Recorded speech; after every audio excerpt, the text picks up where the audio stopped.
2020 году In 2020, Russia for the third time holds the chairmanship of interstate group uniting Brazil, Russia, India, China, and South Africa. The aims and the purposes of the equipment include the creation of conditions for the effective cooperation of the participating countries. Annually at the BRICS Summit, current issues related to countries developed are discussed, and one of the key areas for BRICS cooperation is energy sector, and the energy agenda of BRICS countries contains an essential element, youth energy cooperation. In 2015, there was a proposal to establish an international organization to unite young people active in the field of energy.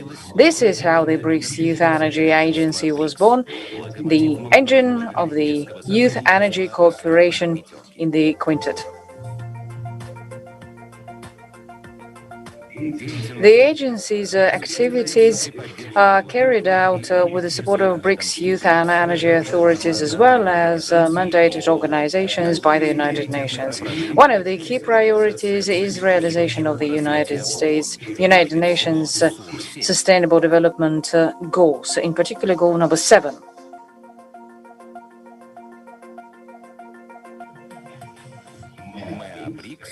BRICS YEA implements projects which enable youth to present their vision of the group's energy cooperation development. Since 2018, on the margins of the Youth Day Together Brighter of the Russian Energy Week International Forum, the main youth energy event has taken place.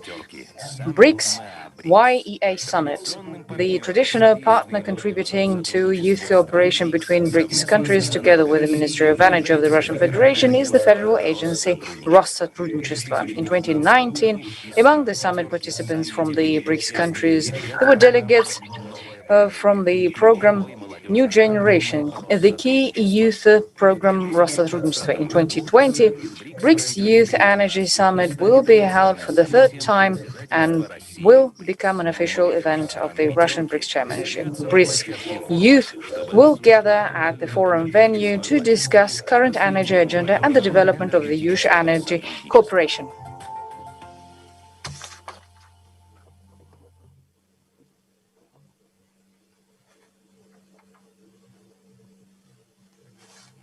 Good afternoon and good morning, everybody who is watching us today. My name is Alexander Kromishin, chairperson of the BRICS Youth Energy Summit agency, welcoming you at the third BRICS Youth Energy Summit taking place in Moscow. I would like to tell you that this is an official event of the Russian BRICS Chairmanship 2020. And to open this, I would like to invite Mr. Anton Inyutsin, Deputy Minister of Energy of the Russian Federation.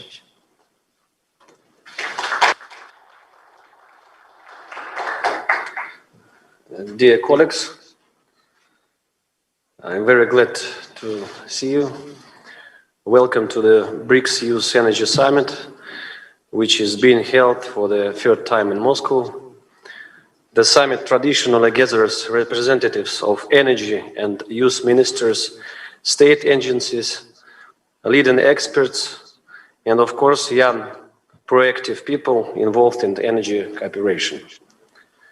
This year, we also celebrate the 5th anniversary since the establishment of the BRICS Youth Energy Agency and also launching of youth energy cooperation among 5 countries. I would like to thank the leaders of BRICS Energy and youth ministries, as well as our Russian colleagues, for being with us today despite on the COVID. Some words about BRICS Youth Energy Cooperation. BRICS countries unite the largest youth community of the world. In the nearest future, this will be your youth who will take the decisions and define how our countries will cooperate in the energy sphere. It means that today, we have to support and guide young people who actively participate in development of energy cooperation, make energy research, and launch innovative energy startups. We consider the BRICS Youth Energy Agency an annual summit will be very important initiatives that can make a real contribution in our common energy agenda. You know, a few days ago, the BRICS Ministers of Energy adopted the roadmap for energy cooperation until 2025, where the youth energy track is clearly seen. I will say about key projects. First, BRICS Youth Energy Summit.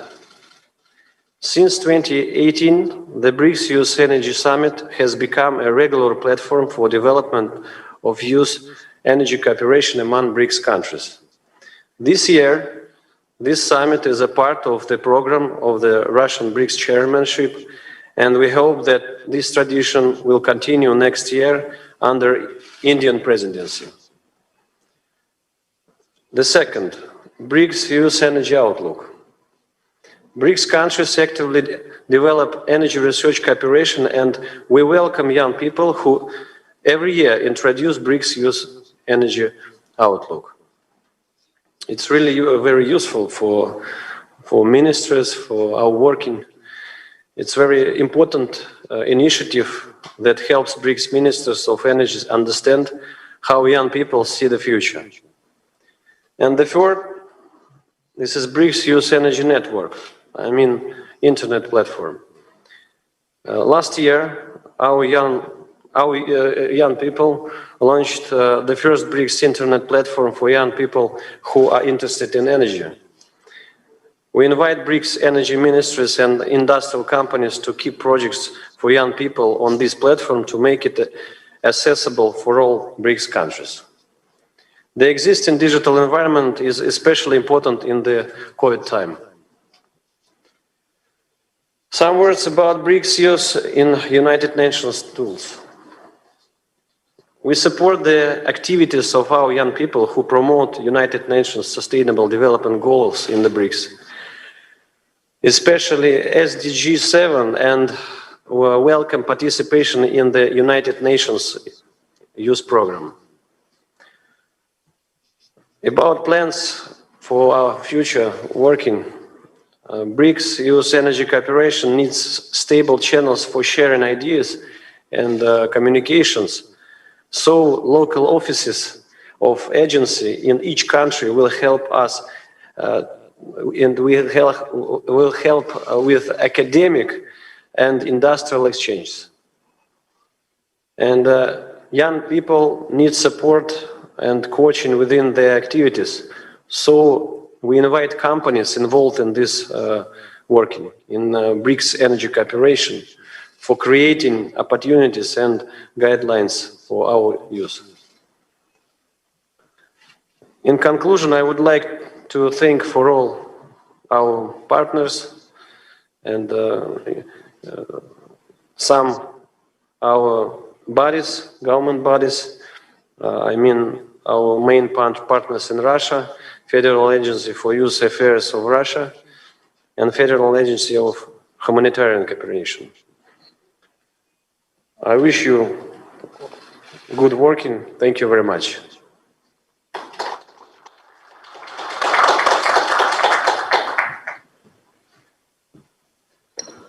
Thank you very much, Mr. Inyutsin, for your motivating speech. And right now, I would like to welcome Deputy Head of the Federal Agency for Youth Affairs of Russia, Mr. Andrei Platonov.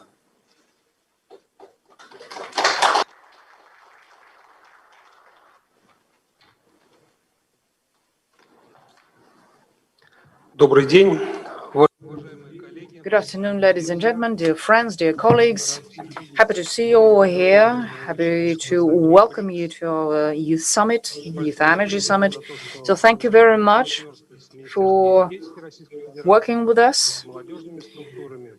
And we appreciate the participation of youth organizations and agencies. And I would really like to thank our colleagues from South Africa, China, and other countries for finding time, despite time difference, to participate in this online event. One of the priorities of the Federal agency is 360 degrees support in order to capture the potential of our young people. And I'm talking about creativity, developing creative skills, teamwork, team building, and professional competencies, or soft skills, as they call them. I'm happy to say that in Russia, this initiative has been supported and welcomed. And in 2015, after the first BRICS Summit in Kazan, we decided to establish this youth BRICS youth agency, and it proved to be quite successful. And we intend to keep it up that way. We intend to keep supporting this initiative. The next summit that is going to take place in the end of November will be very fruitful, because young people will have a chance to discuss different projects, and projects will be related to energy as well. As for other things, on our part, we are prepared jointly with the Ministry of Energy to develop programs to support young energy specialists. And I'm sure every country is interested in that, and students are interested in that, and specialists already working in different companies and corporations who have already chosen their path. I'm sure it will be of interest to everyone. This September,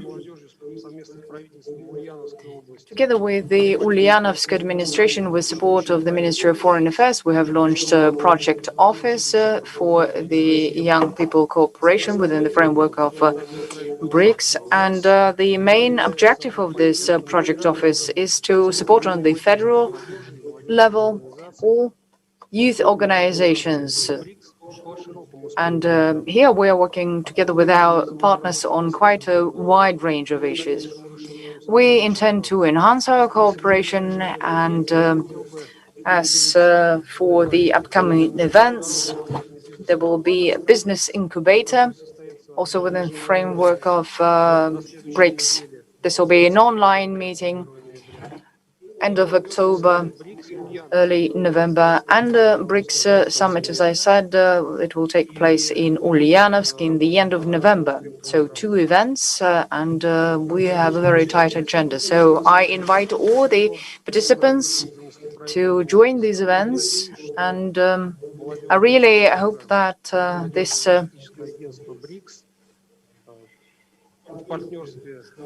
Youth Energy Agency and many other partners will keep working, and it will be of interest, and it will be quite fruitful. So I wish you every success in all your endeavors, successful implementation of roadmaps, and the Federal Youth Agency is always there to support you. Thank you very much.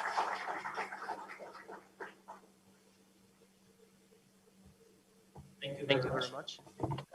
Mr. Inyutsin, Mr. Platonov, we thank the Ministry of Energy of the Russian Federation, the Federal Agency of Youth Affairs of Russia, and also the Federal Agency for Humanitarian Cooperation for their support. And right now I would like to give a word to Brazil. I would like to introduce Secretary of State for Youth of Brazil, Ms. Emily Rayana Coelho. I would like to ask you to give your speech.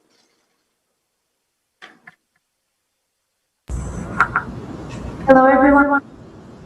Good morning, good afternoon, and good night, depending where you are. I would like to start by greeting my fellow participants and everyone watching from home. My name is Emily Coelho, and I am currently the National Youth Secretary for the Brazilian federal government. And I appreciate the invitation made by the Youth Energy Association and the Russian presidency of the BRICS to be here today. I salute this important initiative, and I am certain that today's event will bear important fruits. Each BRICS country is made of people of true fighters. Our pasts, recent or distant, are filled with examples of our peoples overcoming problems, adapting, changing, and coming out the other way much stronger. Today, amidst the deadliest pandemic in the last 100 years, a reality that changes overnight with the broad steps technology is taking and the severe paradigm shift in what regards to where we get our energy and how we use it, I have no doubt we are living history. We are living a moment of struggle, a moment where we will need once again to adapt and overcome. The post-pandemic era will be the point of inflection regarding what the future of humanity will look like. With this context in mind, we must bring the people of the BRICS countries closer together. We must use and explore the huge potential that a collaboration between the largest and most populous countries in the world can have in shaping a better future for the entire planet. And there is no better starting point for creating this powerful synergy than our youth. Um, they are personally invested and motivated in creating a better future. After all, the future belongs to the youth. We are in it for the long run. We need to talk more, to visit each other more, learn from each other more. I want to see Brazil full of Chinese, Indian, Russian, and South African youth on our forests, on our universities. When I visit the Terracotta Army, the Taj Mahal, the Red Square, the Cape of Good Hope, I want to hear our Brazilian Portuguese being spoken in the background.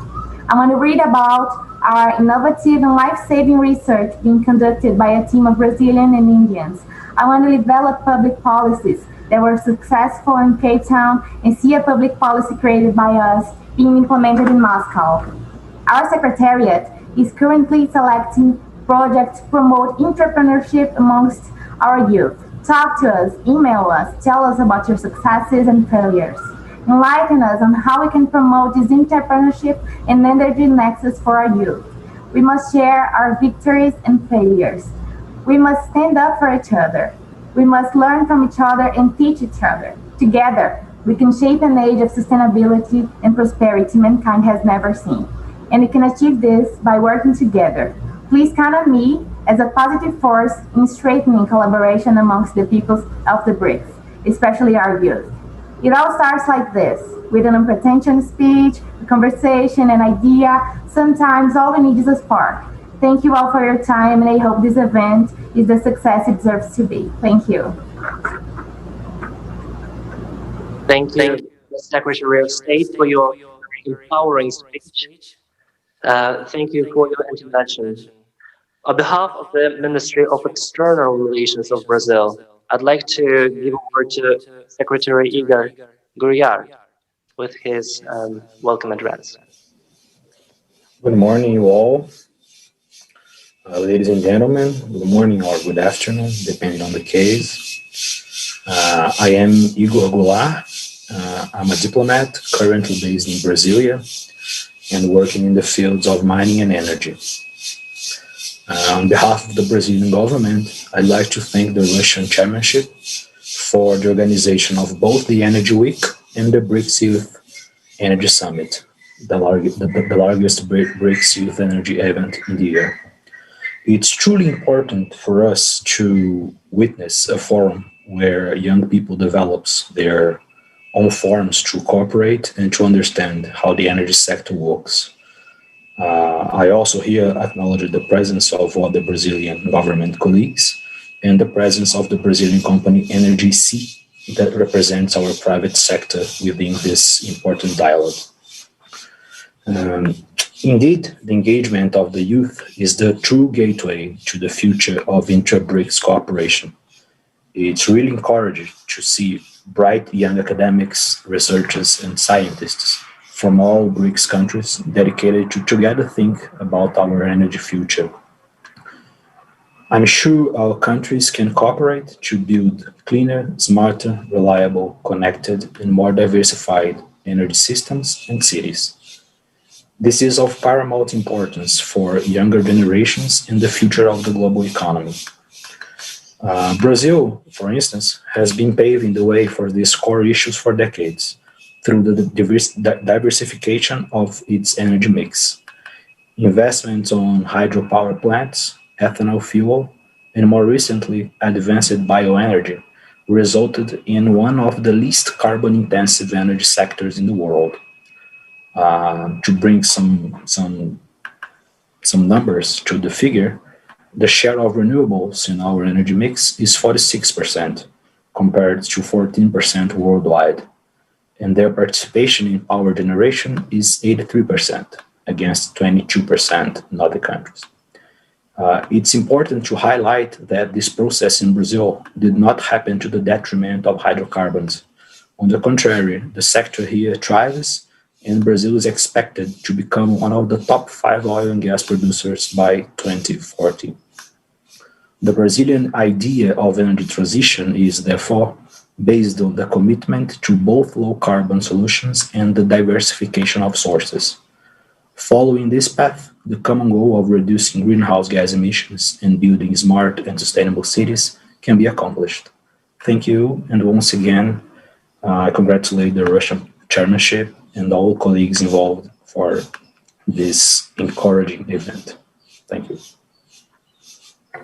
Thank you very much, Mr. Yan, for your intervention. Right now, I would like to give a word to already our established partners from South Africa. First, I would like to give a word to Chief Director, Programs and Project Management of the Department of Mineral Resources and Energy of the Government of the Republic of South Africa, Ms. Elizabeth Marabwa. Thank you very much, Program Director. I would like to acknowledge the Deputy Minister of Energy in Russia and the Deputy Head of the Federation of Energy Affairs, the Head of the Russian Humanitarian Agency, other state representatives from BRICS countries, colleagues that are here, ladies and gentlemen. It is a pleasure for me to be invited to the 3rd BRICS Youth Energy Summit held in Moscow under the leadership of the Russian Federation. We thank the government of the Russian Federation for making this possible under the COVID-19 pandemic and making the summit a success. This BRICS Youth Energy Agency work help address and recognize the need to increase youth presence, development, and leadership in the energy sector, which is very critical for the future trajectory of the energy sector in our countries. The global energy transition offers an unprecedented opportunity to transform the energy sector in all aspects. The power of youth in the Commonwealth is the Commonwealth of the entire world. And being the majority of the youth in the world, the BRICS countries are doing the right thing to make sure that youth are integrated in the energy sector and its future. The faces of young people are the faces of our past, our present, and our future.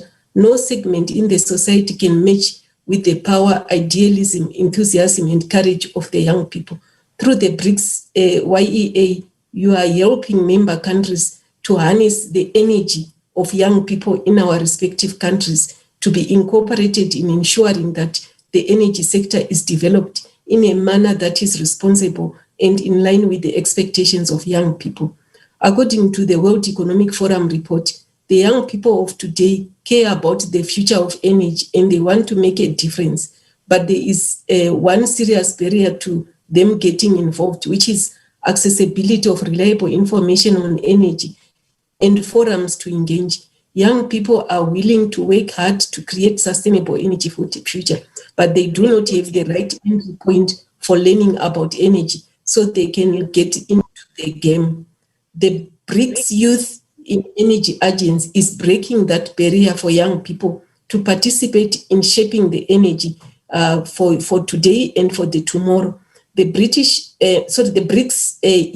YEA provides a foothold for youth into the policy making. We, however, need to go beyond that and ensure that young people also participate in the energy sector as investors, as professionals, as entrepreneurs, and as academics. You have done it, you have made a move, and you need to be more comprehensive to ensure that the participation of youth in the energy space among the BRICS countries is enhanced. In South Africa, we are encouraging young people to actively participating in shaping the future of the energy sector, but also importantly to actively participate in the sector as specialists and investors, noting that in Africa, the energy sector is on a high growth trajectory. with more opportunities, especially in the nuclear and energy sector. We are encouraging our young people to be taking active role in the energy sector. In terms of our participation in the BRICS YEA, we have actually this year had 11 universities and 1 foundation participating, which is a great improvement from last year, where we only had 5 institutions participating. This shows that there is traction and interest and positive outcome out of the BRICS Youth in Energy Agency activities. Young people should be in the forefront of change and innovation, and many have the spirit to make things happen. They just need to be given the space to excel. Young people are key agents for social change, economic growth, environmental protection, and technological innovation. The countries across the world continue to take hold steps towards decentralization and digitalization and the end of the energy system. The need to include youth in this transformation is critical, and we are grateful to the BRICS Youth Energy Agency for taking this broad trajectory to ensure that we incorporate our youth. Today's youth will lead the Sustainable Development Agenda for tomorrow. It will be incumbent upon them to inject renewed momentum into the global energy development discourse, and it's therefore only fit that they have a seat at the table. For our countries prosper and thrive, for our countries to prosper and thrive, we must do all we can to ensure we incorporate and include our young people in the way and the future of the energy sector. The discussion on just transition is very critical and on the agenda of most of our member countries. The inclusion of young people and BRICS Youth Energy taking this discussion seriously is important so that they can contribute to the discussions of the ministers in the future. With this, I wish to thank you for inviting South Africa to participate, and want to thank particularly Mr. Alexander and his team for making sure that they link us up, they enhance the cooperation, and they participate in our country events to make sure that we are all brought together and that our young people are included in the energy discourse in our respective countries. With that, I would like to thank you and wish this discussion to be very fruitful. Thank you. Thank you very much, Mr. Rablo, for this, I would say, compliment to BRICS Youth Energy Agency and our common BRICS Youth Energy agenda. I'd like to give a word to Pero Siori on behalf of the National Youth Development Agency of South Africa to address the youth. Thank you, Alexander. Thank you very much. Good afternoon, Dumelan Privet. I wish to extend on behalf of the NYD and the South African government a gratitude to the BRICS Youth Energy for the opportunity to represent the young people of South Africa in this forum. Let me take this opportunity to recognize all our dignitaries. In these unprecedented times, we wish our international compatriots strength and resilience to overcome the devastating effects of the pandemic. We congratulate our Russian counterparts on the production of the first vaccine of the COVID-19 Sputnik. The historical links between South Africa and the Russian Federation are strong. Direct contacts between the former USSR and the African National Congress were established on a regular basis during 1963 in the era of the USSR. The latter was one of the key supporters of the struggle for liberation in South Africa. With the dissolution of the USSR, South Africa became the first African state to recognize the independence of the Russian Federation. Full diplomatic relations were established between South Africa and the Russian Federation on 28 February 1992. South Africa and Russia are both full members of the United Nations and G20. Our histories have once again become intertwined through the formation of the BRICS grouping, which proposes a new world order. The BRICS grouping has made a substantial achievement since its inception, with increased trade between BRICS countries. The formation of the new Development Bank and the BRICS Business Council, with firm proposals in place to establish a BRICS rating agency. South Africa was honored in 2015 to have participated in the first BRICS Youth Summit in Kazan, Russia, where a historic memorandum of understanding was signed between all youth agencies of the BRICS countries. We have subsequently participated in BRICS Youth Summits in Goa, India, and Brasilia in Brazil. We were proud to have hosted the St. Petersburg municipality as part of the Russian delegation to the BRICS Youth Summit in Bela Bela, South Africa in 2017. We were also honored to have hosted to be hosted by the Russian Federation of the World Festival for Democratic Youth in Sochi in 2017 and for the BRICS Youth Energy, whom we also hosted here in South Africa in 2019. We look forward to the BRICS Youth Summit later this year to be hosted by the Russian Federation. The President Cyril Ramaphosa led South African delegation to the first Russia-Africa Summit in Sochi in the Russian Federation in 2019. The forum focused on key areas of cooperation between Russia and African countries. The discussions are framed by the three thematic pillars: forging economic ties, creating joint projects, and collaborating in the humanitarian and social sector. The summit deepened friendly relations between South Africa, between the Russian Federation and countries of the African continent at both bilateral and multilateral levels, and also forged collaboration on regional and international issues of common interest. The Russia-Africa Summit also contributed towards the overall objective of addressing the aspiration of African countries as stipulated in the Agenda 2063. One of the primary mechanisms for improving the bilateral and relationship between the two countries and advancing South Africa development objective is the Intergovernmental Committee on the Trade and Economic Cooperation. President Cyril Ramaphosa, as they outlined South Africa's economic recovery plan to counter the severe effects of the pandemic, said, and I quote, "Our second priority intervention for the economy is to rapidly expand energy generation capacity," close quote. We are accelerating the implementation of the integrated resource plan to provide a substantial increase in the contribution of renewable energy sources, battery storage, and gas technology. The current regulatory framework will be adapted to facilitate new generation projects while protecting the integrity of the national grid. Applications for our own use generation projects are being urgently fast-tracked. Through measures, we aim to achieve sufficient, secure, and reliable energy supply within 2 years. It is clear that South Africa can only achieve these ambitious goals with the involvement of young people and with the cooperation of our international partners. This is why our participation in this forum is critical. We look forward to fruitful deliberations, and we thank you for inviting us to participate in this forum. Thank you. Thank you very much, Mr. Siari, for your address.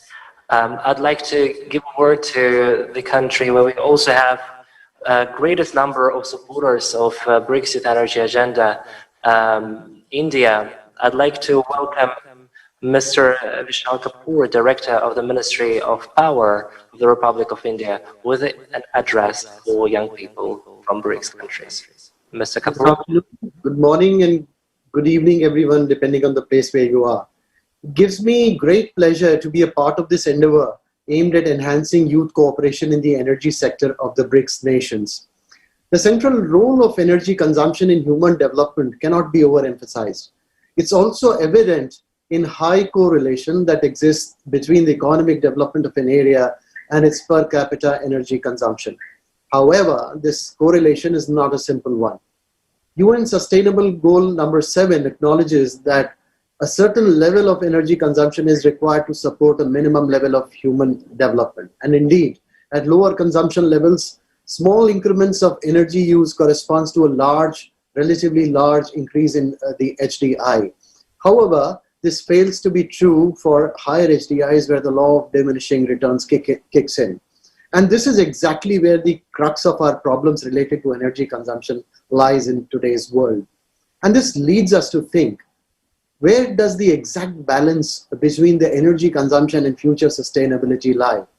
Is there a single solution to our concurrent problems of energy poverty and the need to reduce our carbon footprints?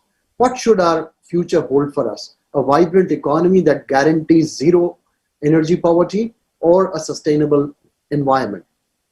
There are some views that lead us to believe that it is either one or the other. Rather, I would say one at the cost of the other.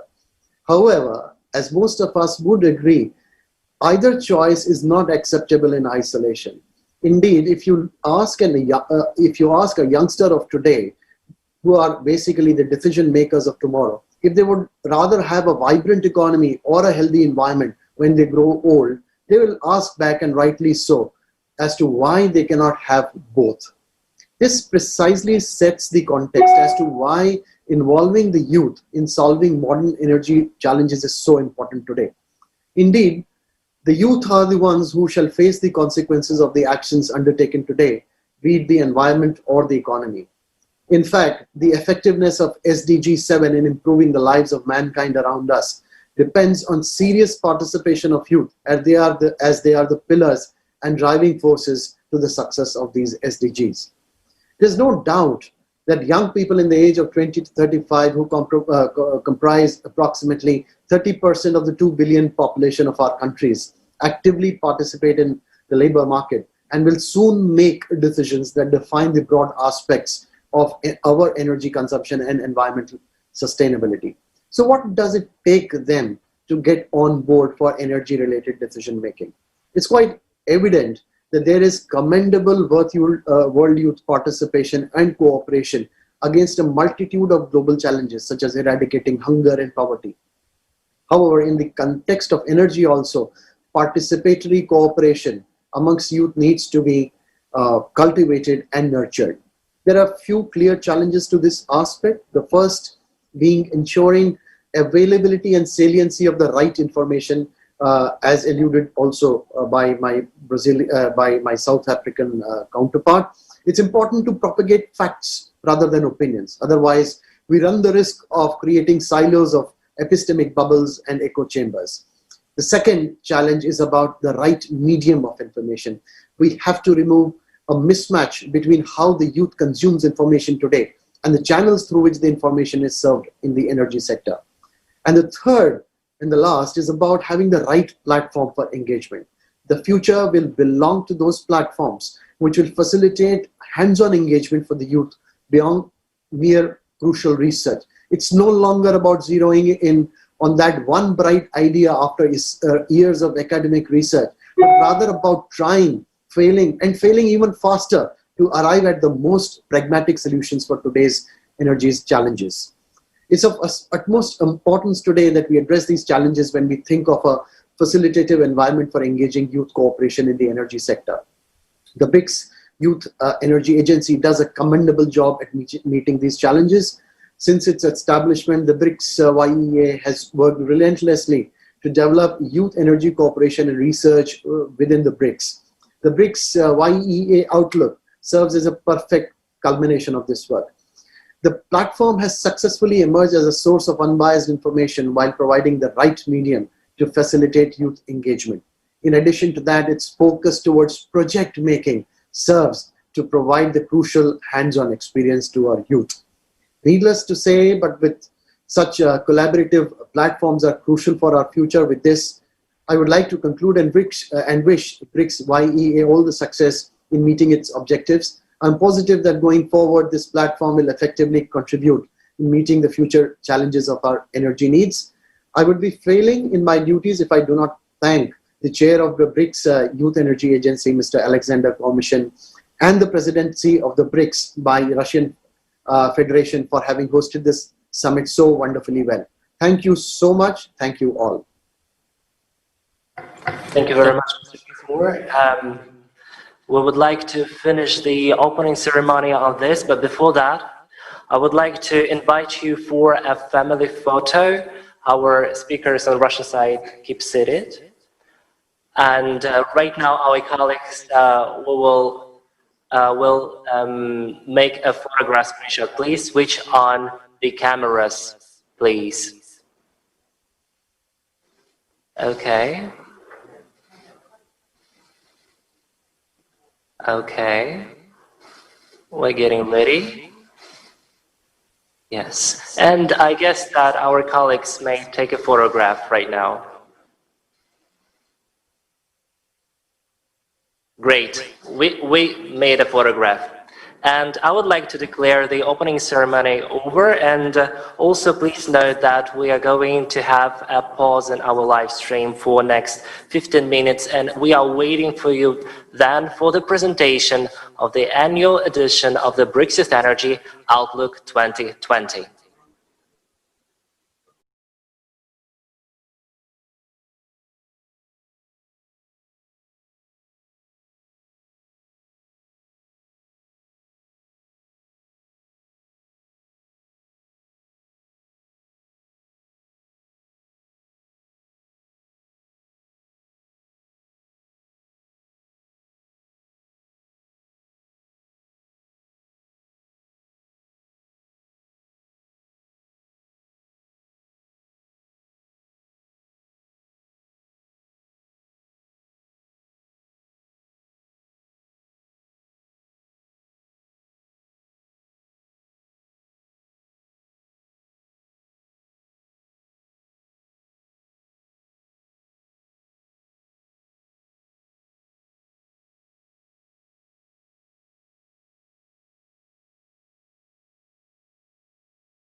Hello everyone again. We'll welcome you at the third BRICS Youth Energy Summit. And this is the second session of this amazing annual event dedicated for young people from BRICS countries. We're happy to welcome you at this second event, which is the presentation of the BRICS Youth Energy Outlook 2020. This is an annual event to gather all researchers, young scientists from BRICS countries within one project that aims to deliver the vision of young people for the future development of our energy sectors.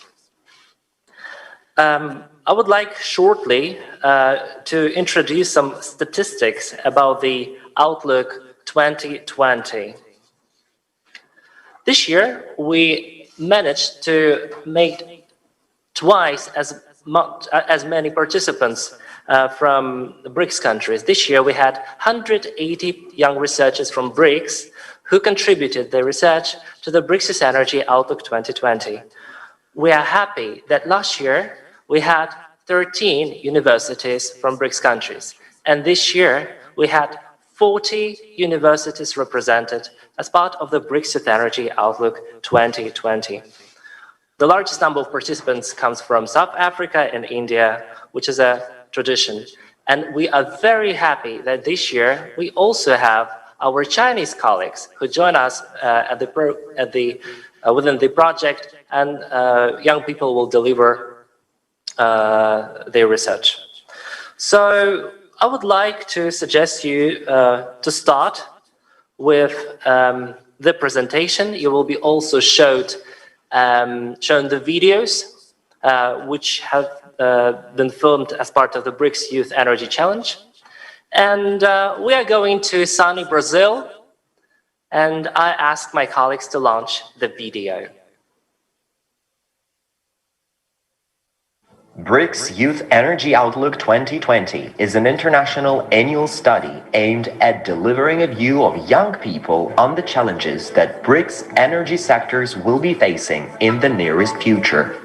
Since 2018, young researchers from 5 countries, guided by the BRICS Youth Energy Agency, have developed the outlook to see better the pathways for the energy sectors of the developing world. Annually, the relevance of BRICS-related energy studies increases.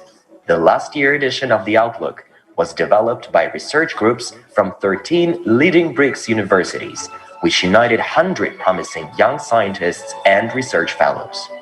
The spatial topic of the Outlook was dedicated back then to the prospects of natural gas as motor fuel. In 2020, the Outlook welcomed almost twice as many young developers and almost tripled the representation of leading universities from BRICS countries. Along with the ambitious 20 topics which define the pathways for the energy industry, young people introduced their vision of the black swans that the BRICS energy sectors faced historically and are potentially to face in the future. BRICS Youth Energy Agency strives to create an inclusive and innovative environment for young researchers and professionals, scientists and students, so that together they could make their contribution to BRICS energy cooperation.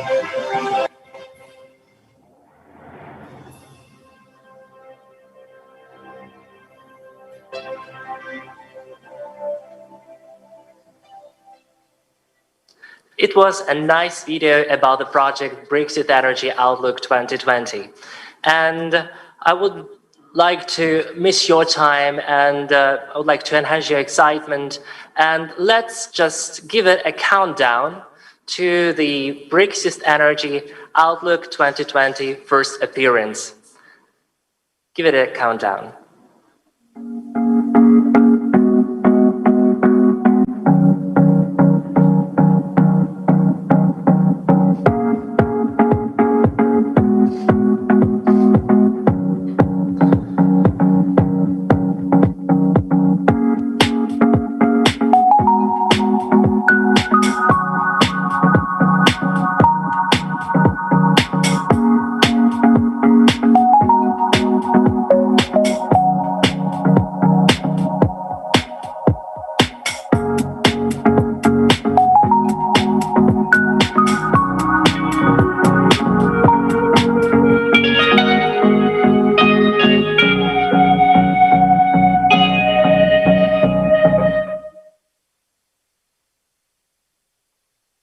Sure. So we are incredibly happy to introduce the BRICS Youth Energy Outlook 2020. It was its first appearance, and it is an amazing project uniting young people from BRICS countries and also other countries, by the way. And here is the long way to Brazil, as I mentioned earlier.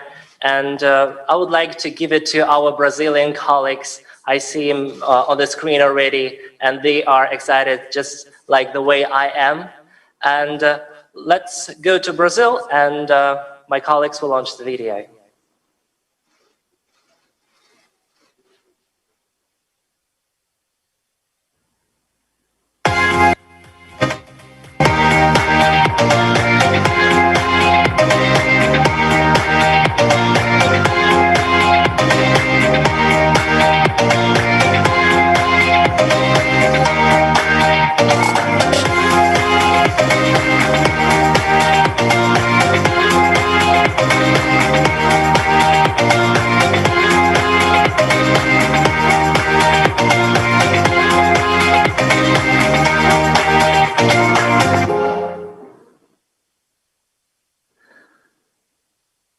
Great.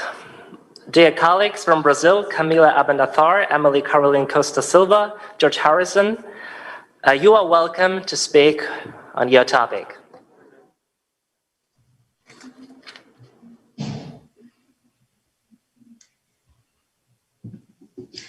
Good morning and good afternoon, dear experts. Can you hear me?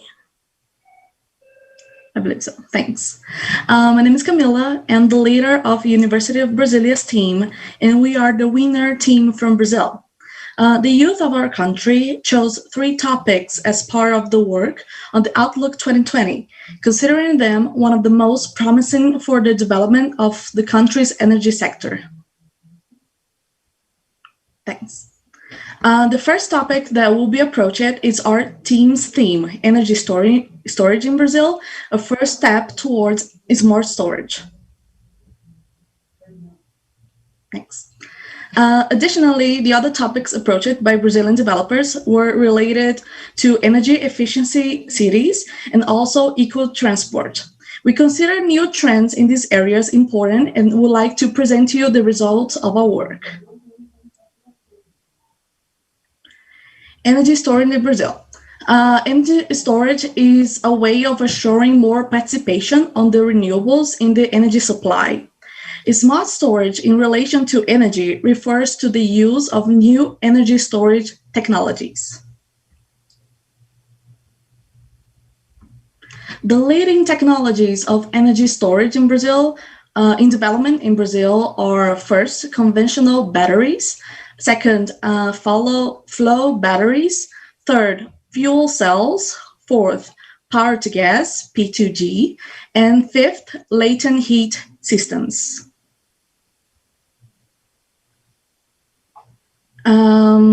Thanks.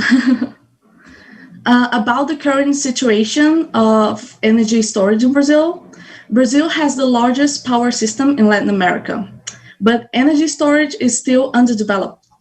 So there's no regulatory framework in Brazilian energy storage, which affects negatively on the promotion of innovation in the electricity sector. Artificial intelligence, AI, is gradually being used for predictive maintenance of fleets of intermittent sources, increasing reliability and reducing downtime. Through the Internet of Things, IoT, it is already possible to measure the use of traditional batteries, allowing the connection to the users and delivering performance and functioning reports. Oh, the slide. I should go back. About smart storage in Brazil specifically, after conducting a survey of the main Brazilian companies involved with energy storage, it is noticeable that energy storage is expected to become an increasingly strong trend in the coming years. For example, such companies as CEMIG and also opened together the first photovoltaic hybrid plant, which ensures the quality of distribution even at times with higher consumption. Now, the second case was the San Francisco Hydroelectric Company, CHEFS, which developed a national technology in solar thermal generation of electric energy, internationally known as CSP, concentrated solar power. In the case of Eletrobras Furnas, the third case, the company will create a hybrid energy storage system consisting in lithium batteries and hydrogen obtained by electrolysis. And lastly, the National Grid Operator, ONS, uses mathematical models, DSAM, DCOMP, and U-Wave to predict the price of energy based on the rain and the level of water in the reservoirs, or the needs of energy and water and the population may have. Now I pass the floor to my team's colleague, Emily. Hello, everyone. I am Emily. Good morning from Brazil. And I'll talk about the eco-transport of the future, the influence of electric cars on energy efficiency indicators and needed infrastructure for their unimpediment operation. The insertion of electric vehicles, EVs, in Brazil occurs in a slow and macro-regional manner. Electric and hybrid vehicles in Brazil represent 0.03% of the total national road fleet in 2019, mostly represented by the south regions.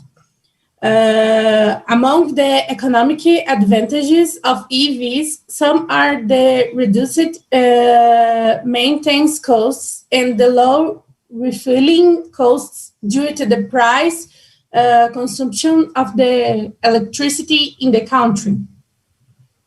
And the next one, thank you. I will talk about the risk analysis and perspectives.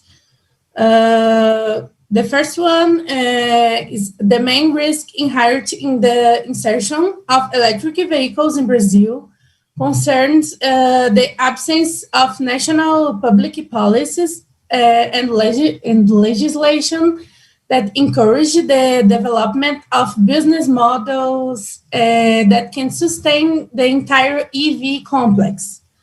The second one is another main issue is the power grid infrastructure. The biggest concern is regarding the highways where there is the need to install fast charging points. Moreover, due to the presence of garages, planning the charging infrastructure is even more difficult. And the third one, the stability of the Brazilian currency exchange rate against the dollar brings insecurity to investors in view of the sudden increase in import costs of infrastructure components and EVs.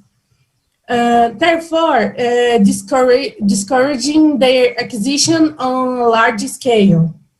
In addition, there is a low technical workforce capacity for the development and maintenance of this technology in Brazil. It is known that electric vehicles are still substantially more expensive than vehicles with internal combustion due to issues related to battery technology. Another risk observed is the environmental impact of lithium extraction in order to manufacture EV batteries. And the last one, socioeconomic inequality limits the expansion of technology in less developed regions with less purchasing power. One of the best options to insert electric cars and vehicles in Brazil would be using hybrid technology. The configuration of hybrid electric vehicles may present a promising trend towards decarbonization, which subsequently leads to a decrease in respiratory disease. Now, George will talk a little bit about smart cities. Thank you.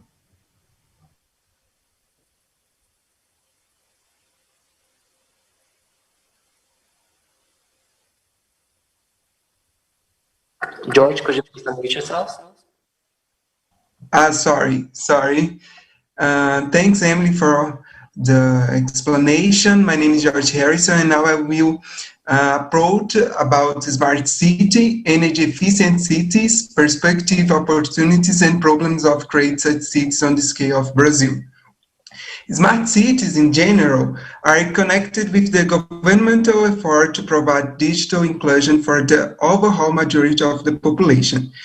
A more efficient delivery of public service, the elaboration of new forms of citizen participation in decision-making of local authorities, as well as enhancing transparency and accountability.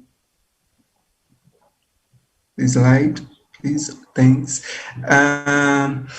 Leading case in Brazil. The national plan concerning smart cities is divided in 4 parts: mobility, public security, energy efficiency, and innovation. In the mobility, the plan of immediate action in transports and traffic in Fortaleza intends to optimize parking space, reducing traffic jam and GHG emissions. In the second division, the city of Rio de Janeiro implemented the Rio Operations Center, which has 30 agencies that assess cameras and sensors, improving the traffic and emergency management. In the third division, that is energy efficiency, the Belo Horizonte was the first capital to carry out the modernization of public lighting, which should allow the incorporation of technologies such as Wi-Fi and cameras. And for last, the innovation. In Águas de São Pedro, there were smart parking and smart street lighting provided by Ericsson, smart security and surveillance cameras provided by Huawei. Smart city projects are concentrated in some regions, especially in South and Southeast capitals. Now I will speak about the risk of development. In the Brazilian context, there are 2 groups of limiting factors. The first group embraces the culture of governmental decision and bureaucracy, which frequently delays solution acquisition and limits smart city market development. Another problem is the lack of regulation in current Brazilian legislation. The second group includes high tax burden, lack of tax break, credit and funding lines that could stimulate the market and promote investment. In addition to that, the sector faced difficulties with the qualified technical staff. It is also necessary to understand the different development levels Brazilian city. There are 4 levels of city: aspirant, beginners, connected, and ready. The aspirant and beginners represent high risk to implementation of smart city solution, whereas the connected and ready city are potential low risk markets. Finally, we would like to thank the audience and expert, and with great pleasure, I would like to give the speech to the Russian team. Thank you very much, our Brazilian colleagues, and let the video about Russia begin.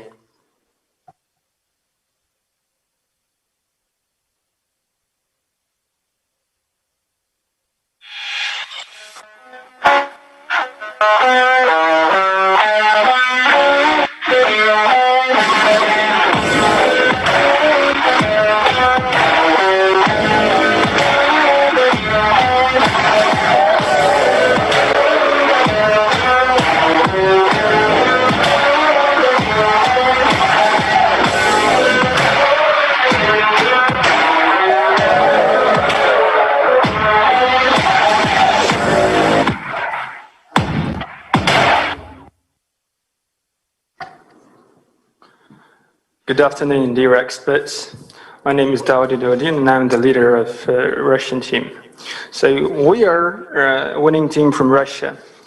Our country has a large raw material base of liquid hydrocarbons, which provides the country with a sixth place among the countries that hold reserves. Russia is also one of the crucial in global gas industry.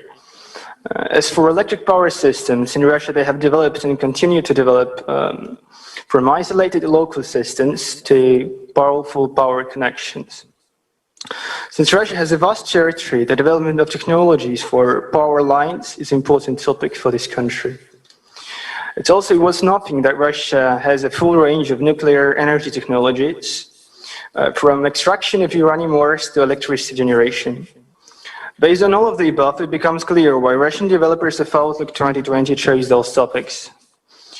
We consider new trends in this area as important, and I would like to present you the conclusions of the topic that Russian youth developers have chosen and consider perspective for development of the country's energy sector. Russia is faced with energy demand reduction due to the COVID-19. Hydrocarbon storages are fully filled, which leads to reduced gas prices, but they will not pose any risks, as the demand will level out over time.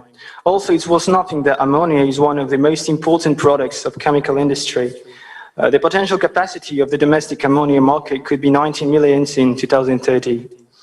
Export opportunities will be 4.8 million tons, and the production level will increase to 25.9 million tons. The probability of a conservative scenario will be implemented is primary matter of politics and economics. In order to maintain its position in external markets, new gas pipelines are being built. This is important in a situation where the demand for gas, electricity and petrochemicals increases. According to a positive scenario, the implementation of government support measures creates conditions for faster growth of industry. The increase in output will provide mainly due to the development of petrochemical industry and the growth of the segment of deep processing products. I'm going to pass my word to Victoria. Well, the most important positions for import substitution in the industry, of course, are components and spare parts for the equipment in the gas processing plants, which mainly work on the basis of Western technologies. The negative situation on the international politics scene puts Russia in a very dangerous situation, in which there is a risk of significant reduction in production due to the dependence on Western technologies. Tightening sanctions regime will also result in a substantial loss. The import of polymer products and therefore will decrease, and therefore polymer exporter companies will also suffer. The likeliest is a negative scenario, the mitigation of which will be facilitated by the introduction of differentiated tax rates for geological exploration and creating a program of preferential lending to gas chemical companies. Well, the implementation of the vision of the Strategic Plan 2030 of electricity transmission will also require additional activities, innovative, systemic activities over the next few decades. The following cross-cutting activities are highlighted to support technology adoption, namely inter-operator large-scale experiments in the field of active technologies, inter-operator coordinated actions at the supranational level, and research in the field of interoperability technology. As for the future prospects of Russian electricity grid until 2030, the Russian team came to the following conclusions. The smart grid concept includes transmissional systems as an integral part of the future electrical grids in Russia. In reality, electricity transmission and the distribution market players will interact more and more with each other in order to solve conceptual problems in the design of the electrical power systems. The introduction of active and real-time technologies will inevitably make the the processes of Russian energy system more complex. And at the same time, these effective technologies should facilitate the action of systems operators for the next 20 years. Hello, and finally, let's talk about the next energy branch, the nuclear power. Today, Rosatom adheres to the basic scenario of development, taking advantage of the availability of the ready-made technical solutions. For the variety of cases, Rosatom expects an increase in demand for small nuclear power in Russia and in the world, concentrating all of its efforts on construction and operating the nuclear power plants of medium and large capacity. This is the easiest and most reliable way that doesn't require high risks and costs from the company. In the framework of an innovative scenario, Rosatom must take an advantage of its advantages in international nuclear energy markets. In order to prevent other countries to divide small nuclear power plants market among themselves, excluding the Russia and Rosatom from the market. Rosatom must realize its the key advantage of the availability of real hardware. The availability of real hardware, the ready-made solutions will provide Rosatom with a rich export market for the next decade. According to the developers of the Outlook 2020, the negative scenario for Rosatom looks completely impossible. It involves completely abandoning the construction and exporting the nuclear power plants and ending all R&D projects. The international nuclear energy markets, with a sharp increase in the demand for small nuclear power plants and decrease in demand for large nuclear power plants, will oust Russia from the market. Rosatom, as a state corporation, will be on the verge of the bankruptcy and will be fully funded from the budget. Russian team considers that Rosatom needs to switch to innovative scenario of development that was described before as soon as possible and start implementing comprehensive measures on the part of the Russian Federation government. And to sum up, we want to emphasize the hard and productive work not only of the Russian teams, but the developers of the Outlook 2020 as a whole. We would like to express our gratitude for allowing, for giving us such an opportunity to participate in such large-scale event. It was an honor for us to represent our country here. It was a great experience for us to work on the Outlook 2020 with you developers. And now we would like to yield the floor to the next team from India.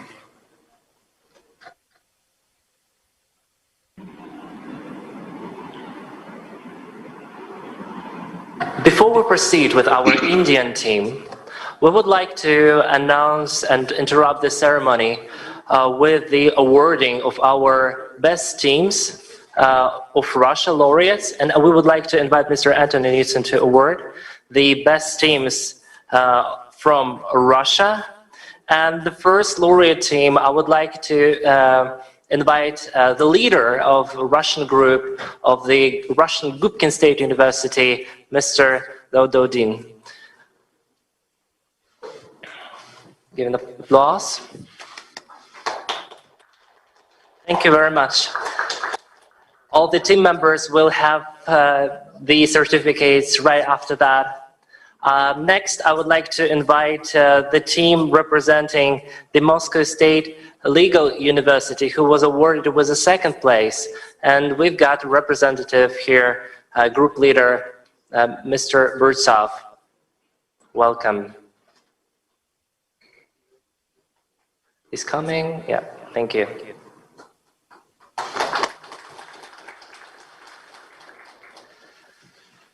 Thank you very much.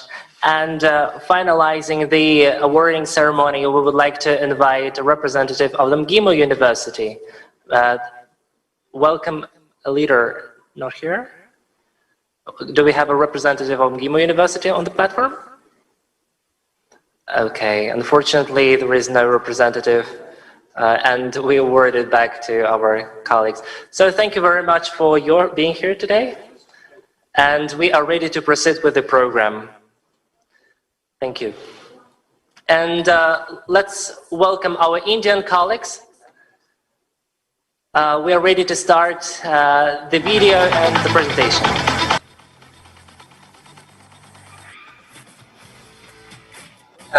Meu nome é Telestel Patri e eu estou muito animado para o BRICS Dia 20. Então, vamos curtir.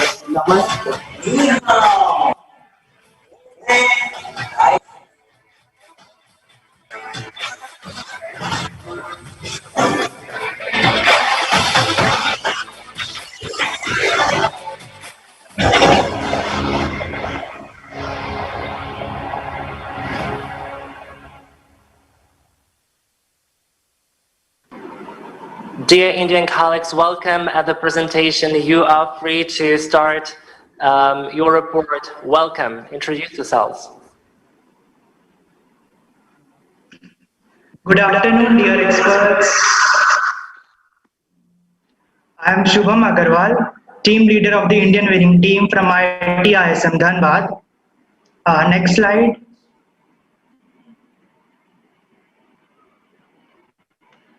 India, one of the fastest growing economies and second most populous country in the planet, has pollution level way beyond many of the nations with an overall 13 highly polluted cities, making all the developers within the outlook eager to analyze the current environmental situation using a wide range of approaches and offer new solutions to overcome this particular issue. Thus, Indian teams tend to focus on topics referring to reducing pollution and emissions. Example, CO2, shifting towards renewable and non-traditional energy sources, implementation of electric vehicles, the introduction of digital and smart systems, distributed generation, and finding environmentally positive ways of controlling such spheres such as nuclear power and petrochemistry. India engages in the United Nations Framework Convention on Climate Change, which focuses to discover and extend the span of clean development mechanism ventures. Moreover, the government and industry leading companies introduce new programs. Nevertheless, the researchers put forward additional initiatives in order to draw attention to the ecology issue and boost the development of all accessible energy system that India enjoys. So, we would like to present you our conclusions on the following topics. Next slide. Next slide. Hello.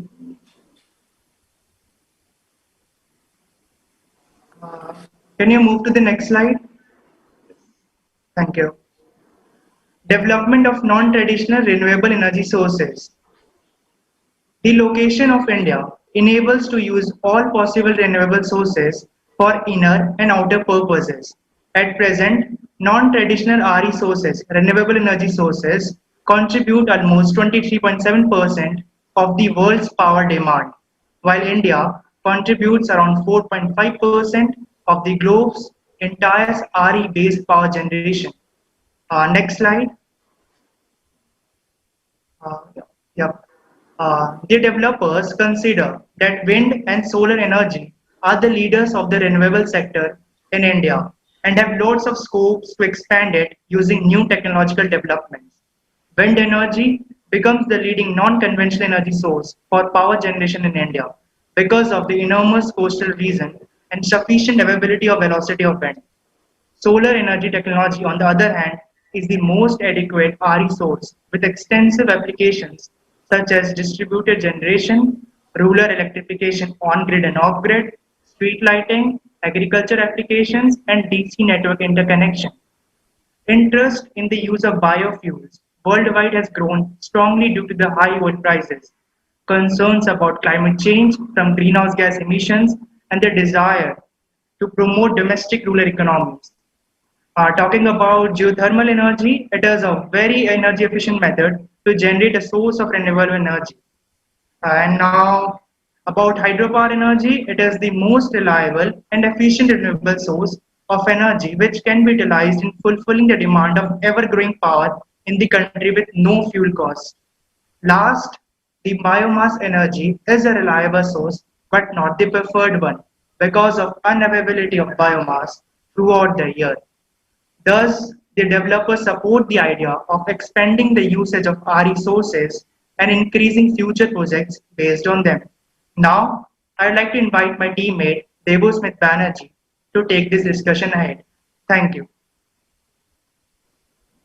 Thank you, Shubham. I hope I am audible to everyone. So, hello, am I audible? Hello. Yes, Can hear you well. Thank you. Oh, okay, thank you. So, the renewable energy sources are environment friendly and they play a very important and have no or little emission of poisonous gases than traditional power plants.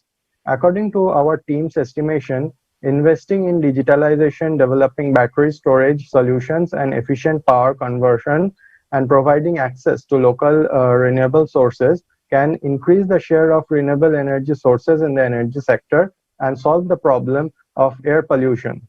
One of the successful methods of reducing carbon dioxide emission is carbon capture and storage. Carbon capture and storage can prevent large amounts of CO2 from entering the atmosphere at industrial point sources, and if the fuel is biogenic, CCS can actually contribute to reducing CO2 in the atmosphere. Clean hydrogen can be made by steam reforming of natural gas and by storing the byproduct of CO2. Please move on to the next slide. Okay, thank you. Another important issue that the developers showed their interest in was the shift towards digitalization, smart using, controlling, and distribution of gained energy. The researchers came to the conclusion that the gradual transformation of the power industry and its digital transition due to the persistent and quick escalation of the power demand is inevitable. Firstly, it has a positive impact on the environment due to having no emissions and generates great employment opportunities also. This in turn pushes the market to grow as demand. For example, in electric vehicles, the demand of electric vehicles is constantly rising. Now, please move on to the next slide. Thank you. So, as mentioned previously, the electric vehicles can be used as a storage device for renewable energy, improve the transport system, and reduce the dependency on foreign oil import. Secondly, the smart grid is an electrical grid that includes the smart meters, smart appliances, and renewable energy sources. The smart meter are installed in a place of the old mechanical meters and they can operate completely digitally. These meters enable the transfer of information between the home and energy providers. They also help in complete eradication of errors due to manual readings. The smart meters allow consumers to monitor their electricity usage and in turn optimize their consumption. The decentralized power generation, which is a part of the smart grid system, helps in reducing the dependency on fossil fuels for the generation of power. Now I will request my teammate, Mr. Shreys Vatsa, to take over. Thank you. Thank you so much, Devu Smith. The development of petrochemistry, prohibition of the use or recycling. Looking into a debatable question concerning the prohibition of petrochemistry or its recycling, the developers tend to favor the second option. Although petrochemicals can be injurious to the Earth's ecosystem, there is a difficulty in finding alternatives to petrochemical products. That's why the benefits of petrochemicals, especially plastics, need to be recognized by encouraging proper collection, segregation, recycling, and education. Moreover, petrochemicals can help curb significant sources of air pollution by reducing overall GHG emissions in the automotive and constructive industries through innovative solutions and applications. Next slide. Nuclear stations for diversification of energy balance. Nuclear power stations and their developing for reducing ecology load face several environmental risks such as waste generation, water use impacts, and land use impacts. However, the methods for overcoming the negative impacts have been introduced. The waste can be buried deep underground in insulated containers or under the ice state of Antarctica, shot into space or sun, changed into harmless isotopes. Moreover, in India, the spent fuel is considered as not a waste to manage but a source from which plutonium can be extracted, and consequently it has pursued reprocessing as the way of dealing with spent fuel. There is also scope for using water more sustainably in non-electric applications of nuclear energy, in particular in desalination to overcome existing freshwater scarcity. Next slide. Thank you very much, dear experts and participants. Now I would like to give the floor to China's developers.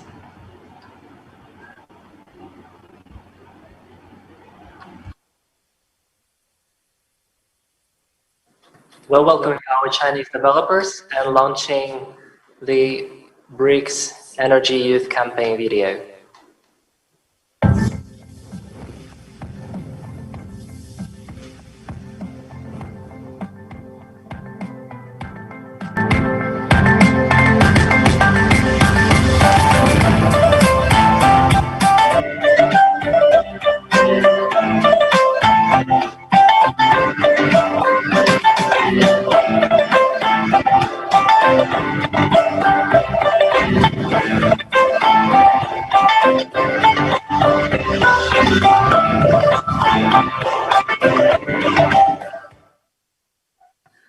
Greetings, our colleagues from China, the representatives of the University of International Business and Economics, the first prize laureates of the Outlook 2020.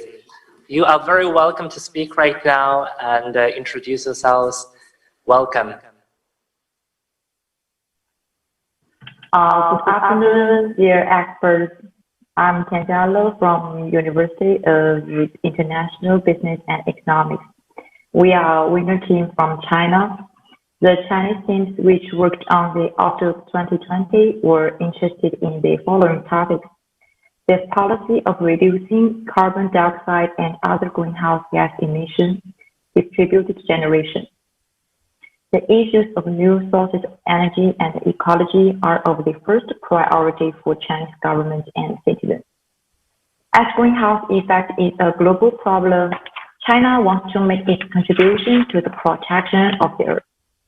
Nowadays, coal is the most popular source of energy in China. However, it is well known that carbon dioxide emissions cause irreparable damage to the atmosphere and ecology in general. We would like to present our conclusions on the chosen outlook topics, which are relevant to the current situation and can greatly contribute to the development of Chinese economy, especially its energy sector. China now is at the beginning of an energy transition with the aim of building an energy system for the future. The main direction of development is the usage of photovoltaic power. Its production is growing each year and is likely to continue to rise. With the continuous decline of the cost of renewable energy such as photovoltaic and wind power, related investment is increasing rapidly, especially with distributed photovoltaic. And there are 5 biggest companies involved in the distributed energy: Weinan Group, Qing Electric Corporation, Baofeng Energy Corporation, Titan Wind Energy, China Resource Gas Corporation. All of them have made a great contribution to the development of distributed energy in China. Many of them also focus on microgrid technologies and invest in building new plants and infrastructure.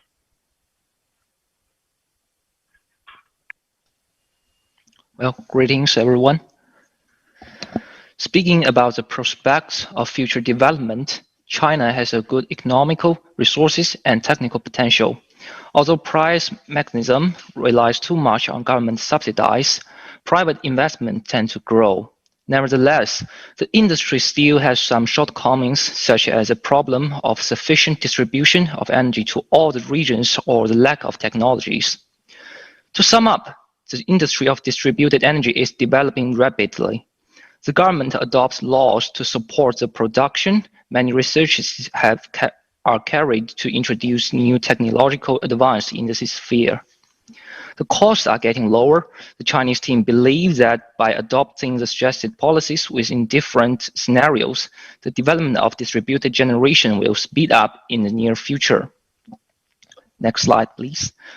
So I will talk about the policy of reducing carbon dioxide and other greenhouse gas emission next.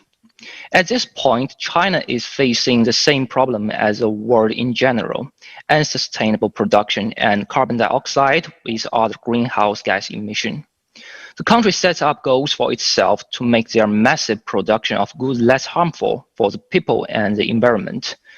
Actions of political agents and international cooperative policies can greatly affect the trend of greenhouse gas emission growth. Still, the policies and uses of the instruments that political forces possess are too different to reverse the general emission tendencies. Next page. Some change can be brought by using technologies, and there are already 4 approaches being adopted globally. The methods are improving energy efficiency, increasing usage of low-carbon fuels, deploying renewable energy, and applying geoengineering approaches.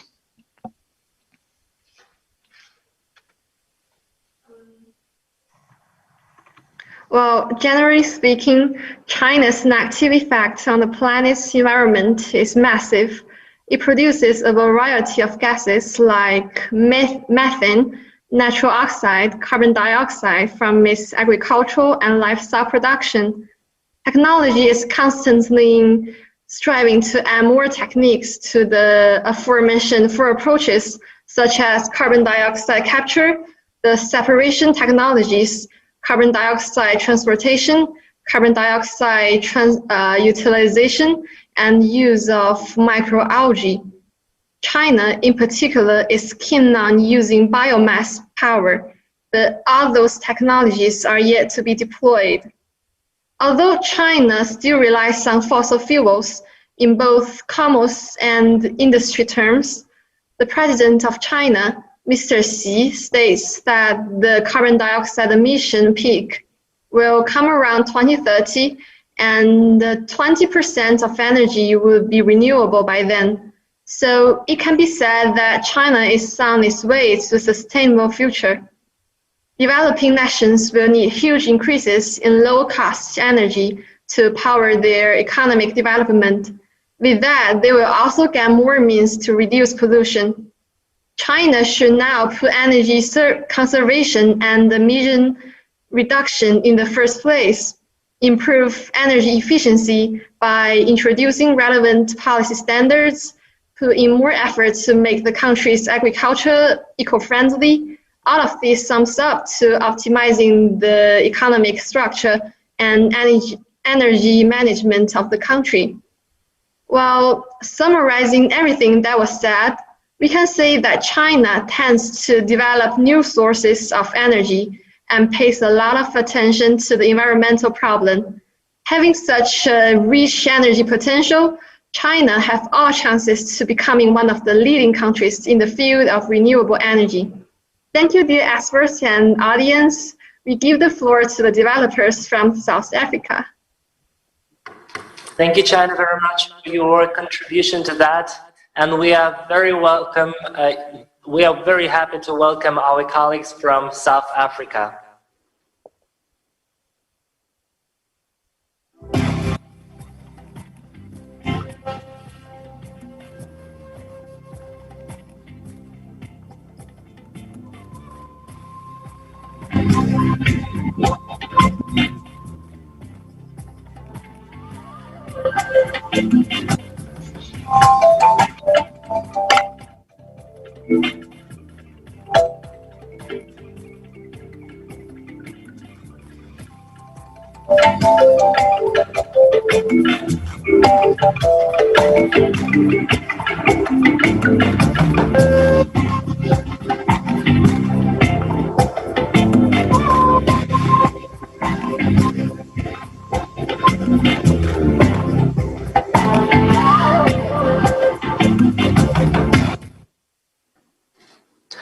And we've got on the line our first prize laureate from South Africa, representing the Cinema Masango Foundation. We're very happy to have you here, and we give the floor to you. Introduce yourselves, and let's start the presentation of South African report. Good afternoon, dear experts. We are the winning team from South Africa. My name is Inambiza. Next slide, please.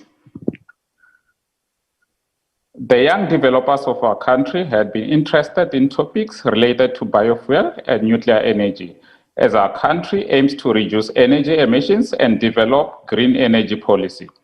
However, topics about traditional fossil fuel were the least popular due to lack of these resources in our country.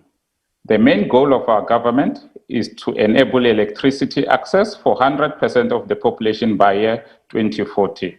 Next slide, please. To enable this aim, South Africa should try to cover half of the baseload energy demand by nuclear energy. Additional advantage of nuclear plants is using them for desalination of seawater. Nuclear desalination has been demonstrated and eyed as a viable option to meet the growing demand of potable water and provide hope to areas with acute water shortages in many arid and semi-arid zones. Nuclear desalination is defined to be the production of potable water from seawater in a facility in which a nuclear reactor is used as the source of energy for the desalination process. In recent years, the option of combining nuclear power with seawater desalination has been explored to tackle water shortages problems. Desalination can play a major role for big coastal cities in South Africa, such as Cape Town, Durban, and Port Elizabeth. South Africa has been experiencing water crisis over the past few years. That is why the desalination of seawater using nuclear energy in the South African coastal city is a feasible option to meet the growing demand of potable water. Next slide, please. Problems which nuclear energy faces in South Africa. However, nuclear projects faces economic and political problems in South Africa. Firstly, the case for nuclear often seemed to lose luster when the capital cost of new nuclear builds are presented. The installation cost of nuclear power stations are much higher than the alternative technology because of the specific standards and safety requirements that are part of the new build. It has further been deliberated that the cost of nuclear are determined by the unbelievable construction cost when considering dollar per kilowatt production. I will now hand over to my fellow citizen, Dineo. I thank you.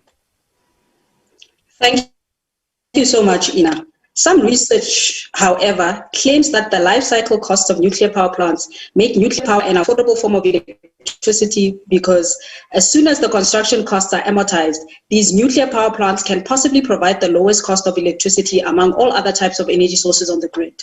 The second challenge is the historical secrecy in conducting nuclear deals that has raised public concerns of suspected unethical conduct, corruption, and possible rent-seeking. The lack of consistency in the resolve to implement the nuclear agenda across successive political administrations has highlighted the political divide in endorsing the new build of nuclear power plants, thereby causing implementation delays in the country.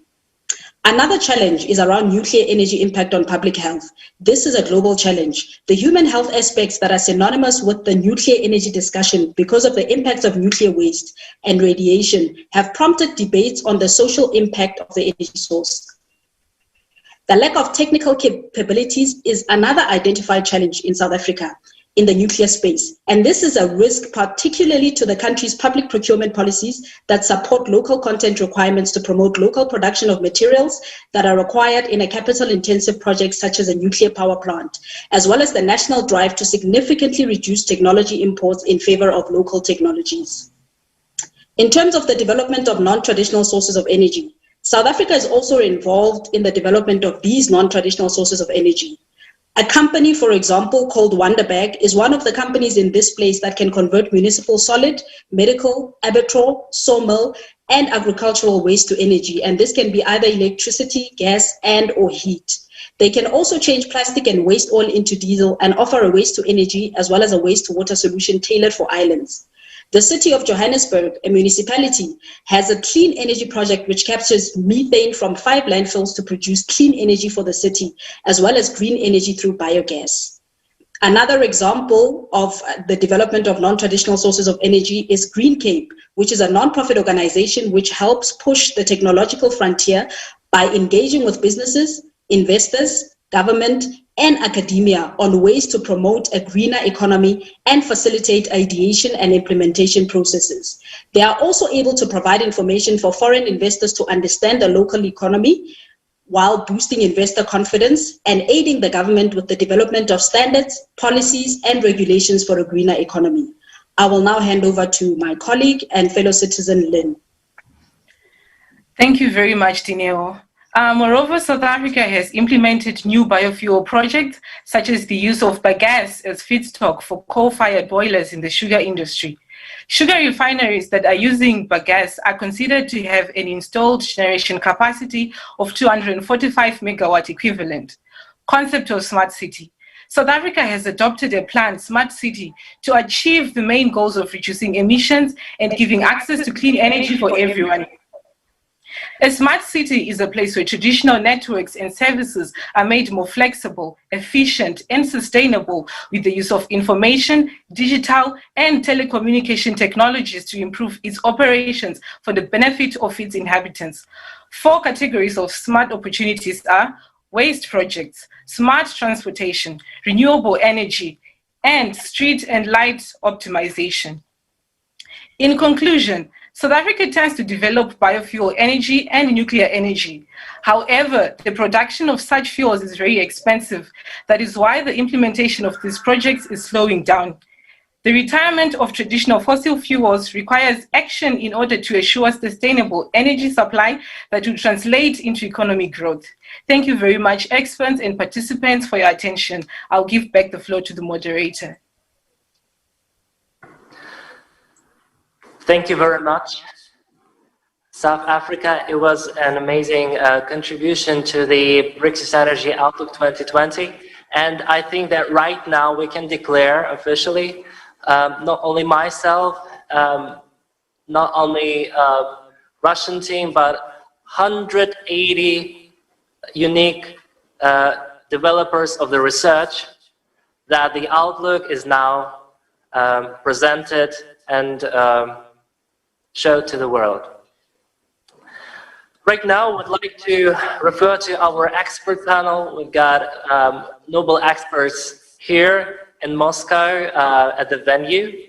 We also got connected our Nobel experts from South Africa and India.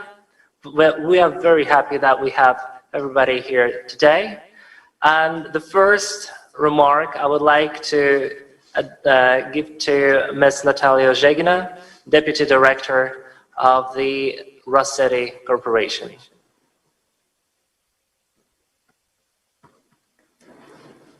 Добрый день, большое спасибо. Good afternoon, ladies and gentlemen. Above all, I would like to greet everyone present at this very interesting forum. The Youth Energy Summit is one of the most important events in the Youth Week.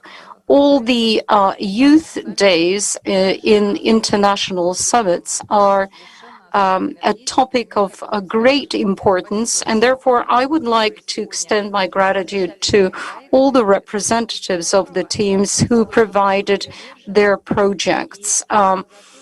Thank you for working on them. Thank you for following through with your goals and building the future not only of the energy sector of your own country, but the energy sector worldwide. Thank you very much.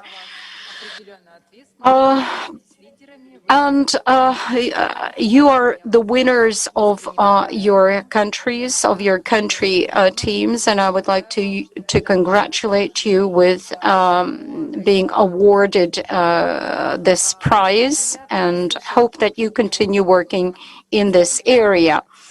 It's very nice to hear that the representatives of different countries are actually discussing the same problems and finding common solutions. We've all been touching upon non-traditional energy sources, energy efficient transport, ecology, smart cities. We're all different, but nevertheless, we find a common ground for future development. And I would like to pinpoint your contribution into this project. So this forecast, the Youth Energy Summit forecast, this new product that was introduced at the summit, is really great, and I would like to take it away with me to demonstrate to the colleagues I work with at different fora, at different meetings, and I suppose it will be appreciated by the representatives of Rossiyet and other energy companies. I think this is a very good compilation of your work, and the work of each one of you is represented here. I once again congratulate you all on the participation in this forum. I've heard that there are other young people that are joining us, that we are growing in numbers, and this is very good news. I'm very glad that interested students, young people are joining us. So I wish you success. Thank you. Thank you very much. It was such a nice speech related not only to our Russian participants of the Outlook, but also our global community that the BRICS Youth Energy Agency unites. Thank you. Right now, I would like to get back to our international expert panel. I would like to invite Mr. Vishal Kapoor to give his address right now with his introduction. Thank you. Well, thank you very much. I was really happy to see all the 4 countries, 5 countries present, and the youngsters present such a wonderful presentation. And I would definitely share the views of Natalia that, in most of the countries we see, even though we are diverse, we are coming from various parts of the world, but the problems essentially remain the same, and probably the solutions as well. But I would definitely like to get into 2 or 3 things. Most importantly, I mean, we did talk about smart grids and smart cities. It is very good to see that all countries, they are looking at automating their systems, and these do seem to be a very good solution coming out of the exact problems, similar kind of problems that we face. But we also probably, when we talk about these things, we have to, especially some countries where affordability is an issue, the investments going into the smart cities, they are huge investments, and the affordability, ultimately the price has to be paid by the consumers. So the challenge is to ensure that in the process of ushering in more and more technology and automation and smart grids, we do not end up increasing the energy poverty, which is the major problem that we are intending to solve.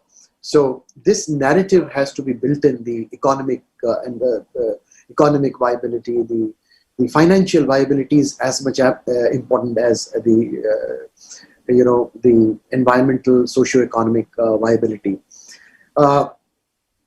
Also, with wide, diverse countries and locations across the country, urban and rural areas, probably we also need to differentiate that where to go in for smartness and what level of smartness, because what has happened is that if we try and bring every single location to the same level, probably it'll have to be a graded process. Again, there are models to assess, so I would encourage the participants to see smart grid maturity models which are available to assess which situation, which area is in which kind of a maturity status of the infrastructure and what intervention, specific intervention is required.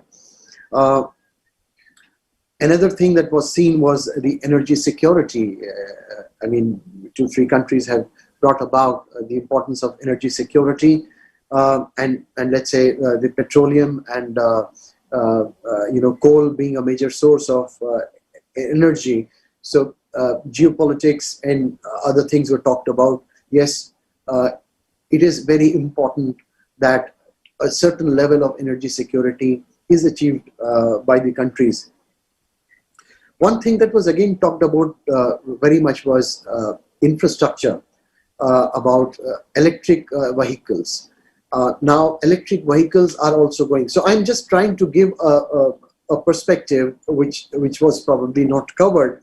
So while we evaluate the way forward with electric mobility, which is definitely a very good thing, at least from the environmental point of view, we also have to probably look at the issue that we may be ending up solving the environmental, that means the air related problem, but might just land up into a similar kind of problem on air, on the land, as well as water. Lithium, they say that lithium batteries are the drivers behind electric mobility, and by 2030, they say that 2 million tons of waste batteries will get accumulated, and policy and regulatory support and a broad-based consensus across the world has to be developed for ensuring that the problem of the air doesn't land up into the water as well as the land. Another thing, energy efficiency is very important. So a lot of emphasis again goes on technology, but there are several low-cost measures that need to be put into place to encourage energy efficiency. We have tried that in India and we have seen a very good success. The transition from the incandescent lamps and the fluorescent lamps into LED, we have seen a major effect on the energy conservation. But besides this, I would also like to bring to the notice of this this forum that saliency of economic signals for encouraging energy efficiency is very important. In a time when our mobile phones throw up hundreds of notifications, how do we actually give signals to the people so that these signals for energy conservation are salient? That is very, very important. And last but not the least, on the nuclear technology, one of the best technologies in terms of electricity, but at the same time, we have to be wary about the huge downside risks, black swan risks that come, which we have seen in a few nuclear accidents. So the case of nuclear is very strong, but at the same time, it needs to be ensured that we do make suitable hedges against these low frequency but huge negative impact risks that the nuclear technology comes. And that, if we hedge against them, the costs again go up. So it's basically a trade-off that we have to look forward to it. I was really encouraged by these phenomenal presentations of these youth of these 5 countries. Thank you so much, and we would look forward to much more.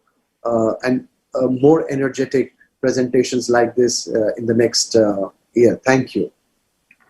Thank you very much, Mr. Kapoor. We will direct a copy of the outlook to the Ministry of Power for your further consideration of the young people's point of view of the future development of the industry, as we've got the largest number of people involved in this project directly from India.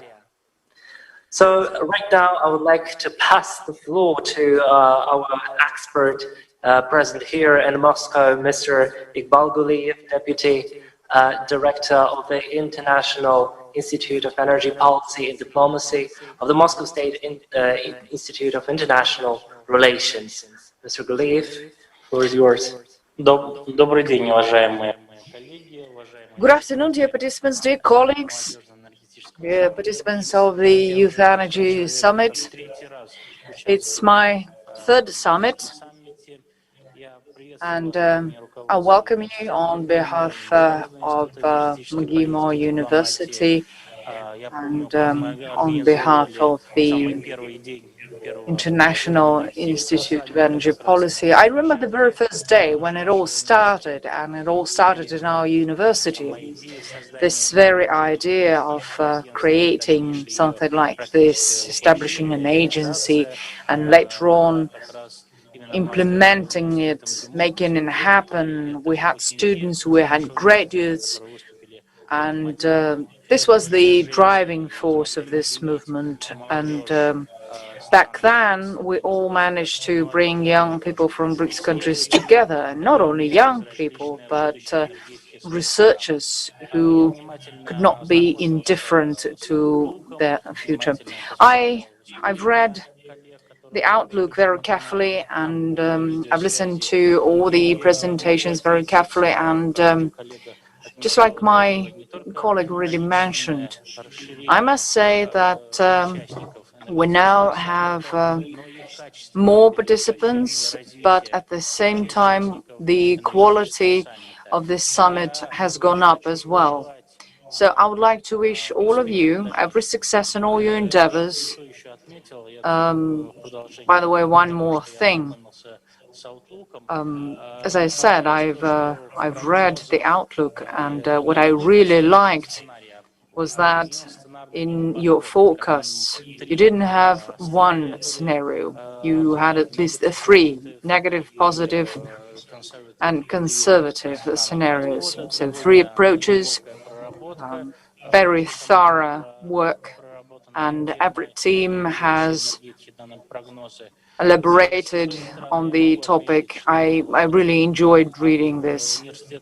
And as for McGill University, we're happy to provide any kind of support to the Youth Energy Summit and agency and BRICS. Rest assured that you can always rely on us and rely on our support. So thank you very much, and I wish you all the best. For your kind word, and actually it's really true that the story of launching this initiative, the summit, has really begun at the at McGill University, and then became a unique international platform for young people to cooperate on energy agenda.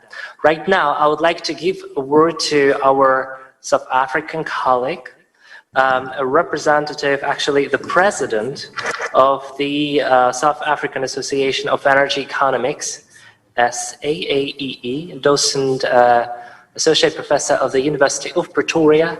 I would like to welcome her, Rula Inglesi-Lots. I hope I pronounced it correctly. I would also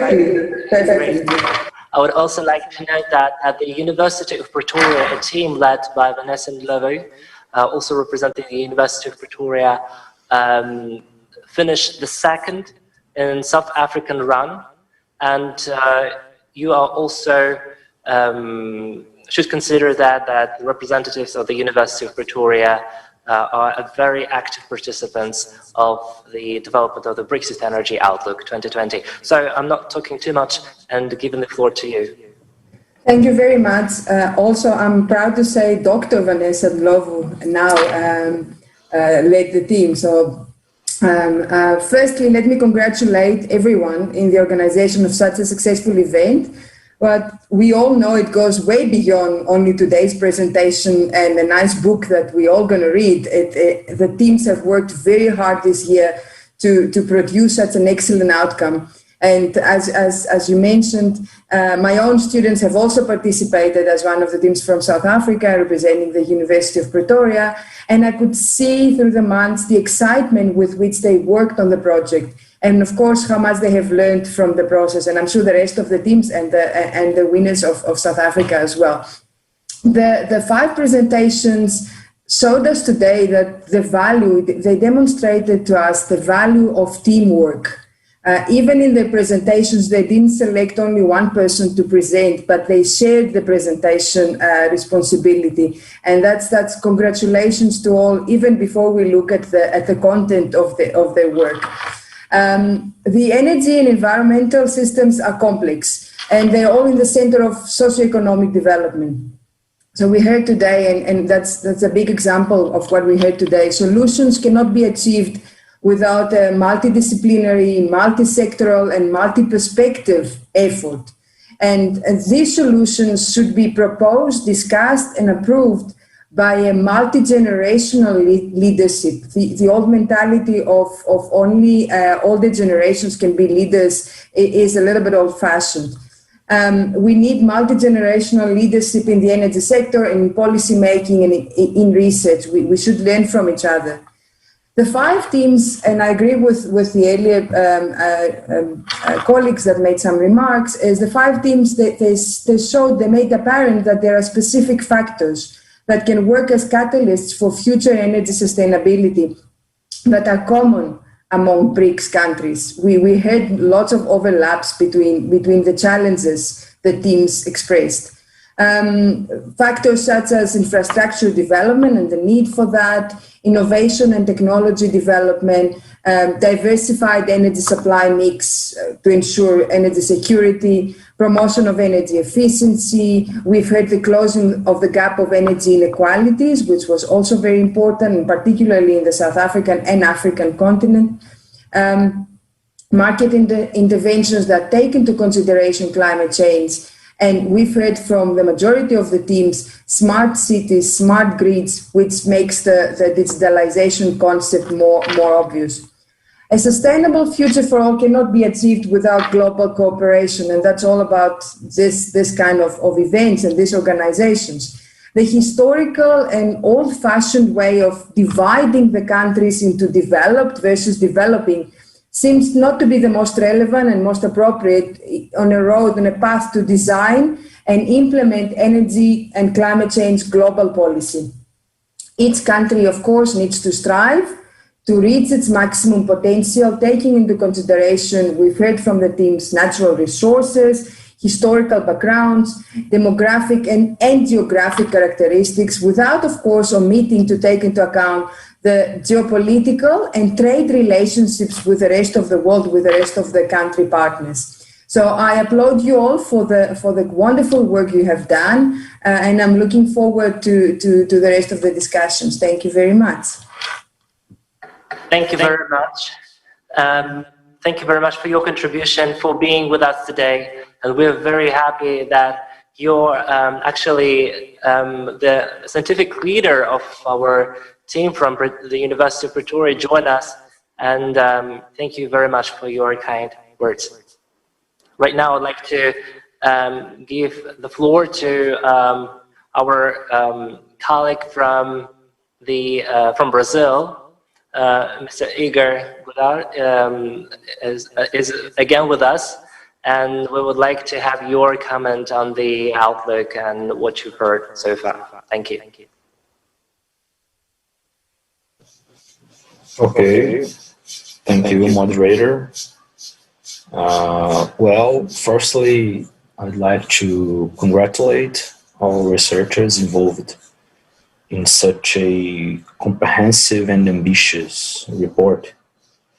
The energy outlook demonstrates, as far as I'm concerned, how youth cooperation agenda can deliver solid results. It also reminds us that the future of tomorrow belongs to the youth of today. Thus, this environment here where we are in, where young scientists and researchers can create collaborative projects in the fields of energy, is of the utmost importance. Through this engagement in such a relevant energy debates, the youth of today shapes the future according to its desires and aspirations. We, BRICS countries, have reached in recent years common ground that academic and student exchange must be stimulated, and joint research on new technologies plays a key role in building a brighter and cleaner future. One could not forget also that this ambition is in line with BRICS' undeniable importance in the energy debate. Together, our 5 countries provide the energy supply for approximately 40% of world population and are responsible for 37% of energy consumption and for 42% of the demand of renewables. To meet these expectations, the participation of the youth in such an essential agenda cultivates our hopes for a better future. So once again, I thank them and congratulate them for such an important deliverable. Thank you. Thank you very much for your input, and of course it will be also delivered to you to consider the research as whole. And right now I'd like to give a word to the representative of the Russian People's Friendship University and Engineering Academy, Ms. Svetlana Yevgenova, with her remark on the presentation.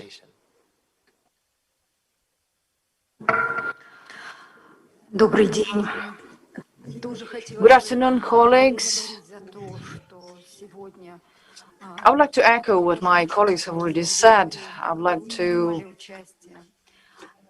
congratulate all of you. You've done a great job. You've done really well. And the strategic approach described in the outlook touches upon the reputation of the industry. I would also like to extend my gratitude to those who have opened up the strategies of their countries, developing and concentrating on the sector of energy, which will become the launch pad for innovation. It is youth above all that will bring forward the new vision of the development of the energy sector of the future. This is a high tech area, and therefore it is very important to provide a review on the technical sphere, pinpointing the necessity of cooperation and coordination of activities between countries. On the sidelines of the summit, of course, the teams discussed the engineering and technical problems, and the teams also represented the technical engineering elite of the countries. And therefore, it would be very useful to discuss the educational and training aspects of such technical and engineering elite for the future. I would also like to note that you have had very notable tutors and mentors, and wish you success in the future. Thank you. Valuable input, and of course many questions that you announced, that you mentioned, will be discussed in the further plenary discussion. We'll be also speak about joint actions, youth energy cooperation as an area of BRICS agenda, and of course your standpoint will be noticed and mentioned as part of the discussion. So we're finishing the presentation, and we would like to give the final word to the acting CEO of Rosatom Southern Africa. Is that right? Ryan Cullen is on the line. We're very happy that you're here with us today. Thank you very much. Just noticed that you've been since the very beginning, and it's a pleasure to have you. We are very happy that you might contribute to the discussion, and we're very appreciated. So welcome, and you're very welcome. Yeah, thank you. Thank you. Thank you very much. Good afternoon, distinguished guests, ladies and gentlemen, all protocols observed. It's an honor to be here with you today. I'll be brief, as time is the most precious commodity. Firstly, I'd like to congratulate the winners and the young teams of professionals who put this insightful forecast together. It is evident that a great deal of time, energy, and thought went into it. This report is incredibly useful from a long-term business perspective as well, as the youth will be the future decision makers. As a South African-born citizen who represents the Russian state-owned nuclear corporation in South Africa and on the African continent, BRICS is near and dear to me personally, and I truly believe it will play a key role in the energy future of its member countries. The youth are our future, and therefore it is incredibly encouraging to see the effort that you have put in within BRICS, as well as within the energy sector. Again, I commend you for this. I've taken into account the report made by the Russian team, and I can guarantee that Rosatom is striving for innovative and ready-made solutions to future its activities and its reach globally. We also have a very keen focus on SMRs going forward. This goes to show that the youth really have put in the work and the effort to understand the industry and what we need to do to succeed globally. I find the forward-thinking nature towards sustainability and new technology also incredibly encouraging. I will delve a little bit today into South Africa, and more particularly into nuclear in South Africa. I would also like to highlight that the Smart Cities initiatives, which I believe are accurately captured in the report, are vitally important, and I therefore applaud you for the forward-thinking approach that you have gone into this. The benefits of smart cities can be immense, as the report has highlighted, not just for municipalities, but for citizens. In South Africa, we face particular issues, and I believe this would go a long way into assisting the citizens of the country.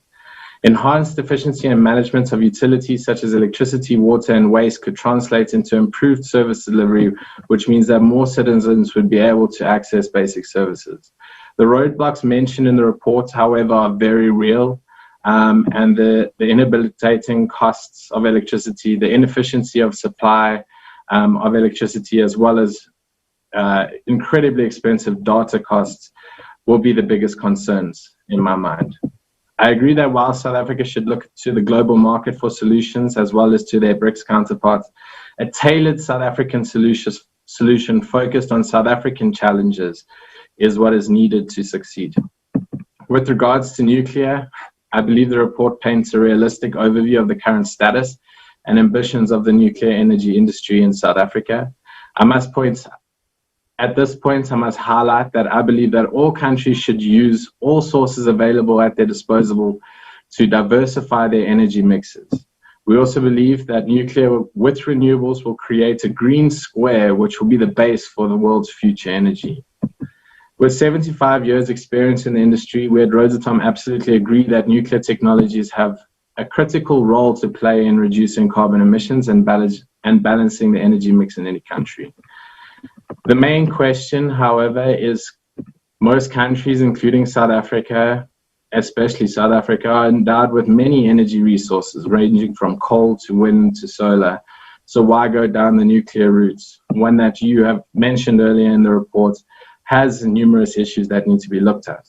The answer to this, in my mind, has everything to do with the balancing act known as the energy trilemma, which aims to balance security of supply, cost efficiency, and at the same time minimize environmental impact. Nuclear is one of the only sources that ticks all three of these boxes. The new generation power plants have 60-year lifespan, the highest capacity factor in terms of all energy sources, and emit almost zero CO2 emissions over their life. This is comparable to wind and solar. Nuclear is also incredibly efficient. While capital costs are higher than other sources, as highlighted in the forecast, the LCOE is still incredibly stable and comparable to other sources. Kuwait, for instance, is currently produces the cheapest power in South Africa. Nuclear also has the potential to contribute to the country's economic stimulation from very early as the construction phase. We do acknowledge the sentiment shared in the report in terms of the challenges faced by the nuclear industry, particularly in South Africa, and share the sentiment that these challenges can be overcome through a clear, transparent, and decisive energy policy, as well as nuclear new build program. South Africa is certainly not new to nuclear and as still has a strong nuclear industry. The country has been successfully operating Kuwait for 33 years and Safari 1 for over 50 years. The country has a wealth of expertise in the nuclear field and is very capable of working on a global level. I therefore am not entirely convinced with the fact that the country does not have human resources for the nuclear industry. We currently have numerous South Africans working at Aldebar, as well as in the UAE. I'd like to conclude that as a water scarce country, which gets roughly half of the average global rainfall, desalination is going to play a key role in the fundamental right to the access of clean and safe water. Desalination is going to have to play a hugely important role in this. In closing, I believe the report is very well done and encourage these young professionals to continue seeking the answers to the globe's energy challenges. My door is always open and I'd be more than happy to participate with information and insight for the next report. Again, thank you very, very much for the efforts as well as the opportunity. Thanks. Thank you very much, Mr. Kala, and for your comments. And I also do not agree that South Africa doesn't have kind of HR potential, because in the field of nuclear, we're also working with several organizations from South Africa, including South African Radiation Association. And also there is a very professional association of nuclear professionals within the Department of Mineral Resources and Energy. So we are pretty assured that there is a future for young people in nuclear in South Africa, as well as in other fields of energy development. Thank you very much for this. And of course, we're looking forward to your participation in the next session. On this, I would like to invite everybody present here at the Zoom room for a family photograph. I would like to ask our colleagues from the presidiums to stay here. And let's make a photograph. Please switch on the cameras. Unfortunately, we cannot have all 180 young people involved in the project to participate in this presentation and to have everyone's beautiful face on the screen. But at least what we've got. Oh my God, yes. Okay, are we ready to take a photograph? Yes, say cheese. Well done. Thank you very much. Great. So before we go to coffee break for next 15 minutes, I would like to announce the next session is dedicated to youth energy cooperation. And for those who watch us on YouTube and everybody here in the room, I would like to invite you to join, as long as the session is focused on real plans for next year. We will discuss how the BRICS Youth Energy Agency will act in the following years, in the following year 2021, and we will also report on the success that we achieved so far within last 5 years. So I'll announce the coffee break. See you in 15 minutes.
Am I, я онлайн уже, что ли? Okay, I'm online. We are ready to start our third event of today's summit. I hope that everyone who has to be here is here. Our international colleagues, are our international colleagues here online? I hope so. So we have gathered here to discuss the actually the track of youth energy cooperation between BRICS countries and collaborative plans for 2021, when the Republic of India will take the chairmanship in the BRICS group. We're really thankful to everyone who is here today with us and our international partners. Today we have representatives of major authorities in the youth and energy sectors from Brazil, from Russia, and from India. Unfortunately, missing China, that will join us once. Right now, as per the guidelines of this session, I would like to deliver some of information that addresses the success of the BRICS Youth Energy Agency in the last 5 years. This year, the agency celebrates its 5th anniversary, and we are very much happy that BRICS Youth Energy Agency has found support, first of all,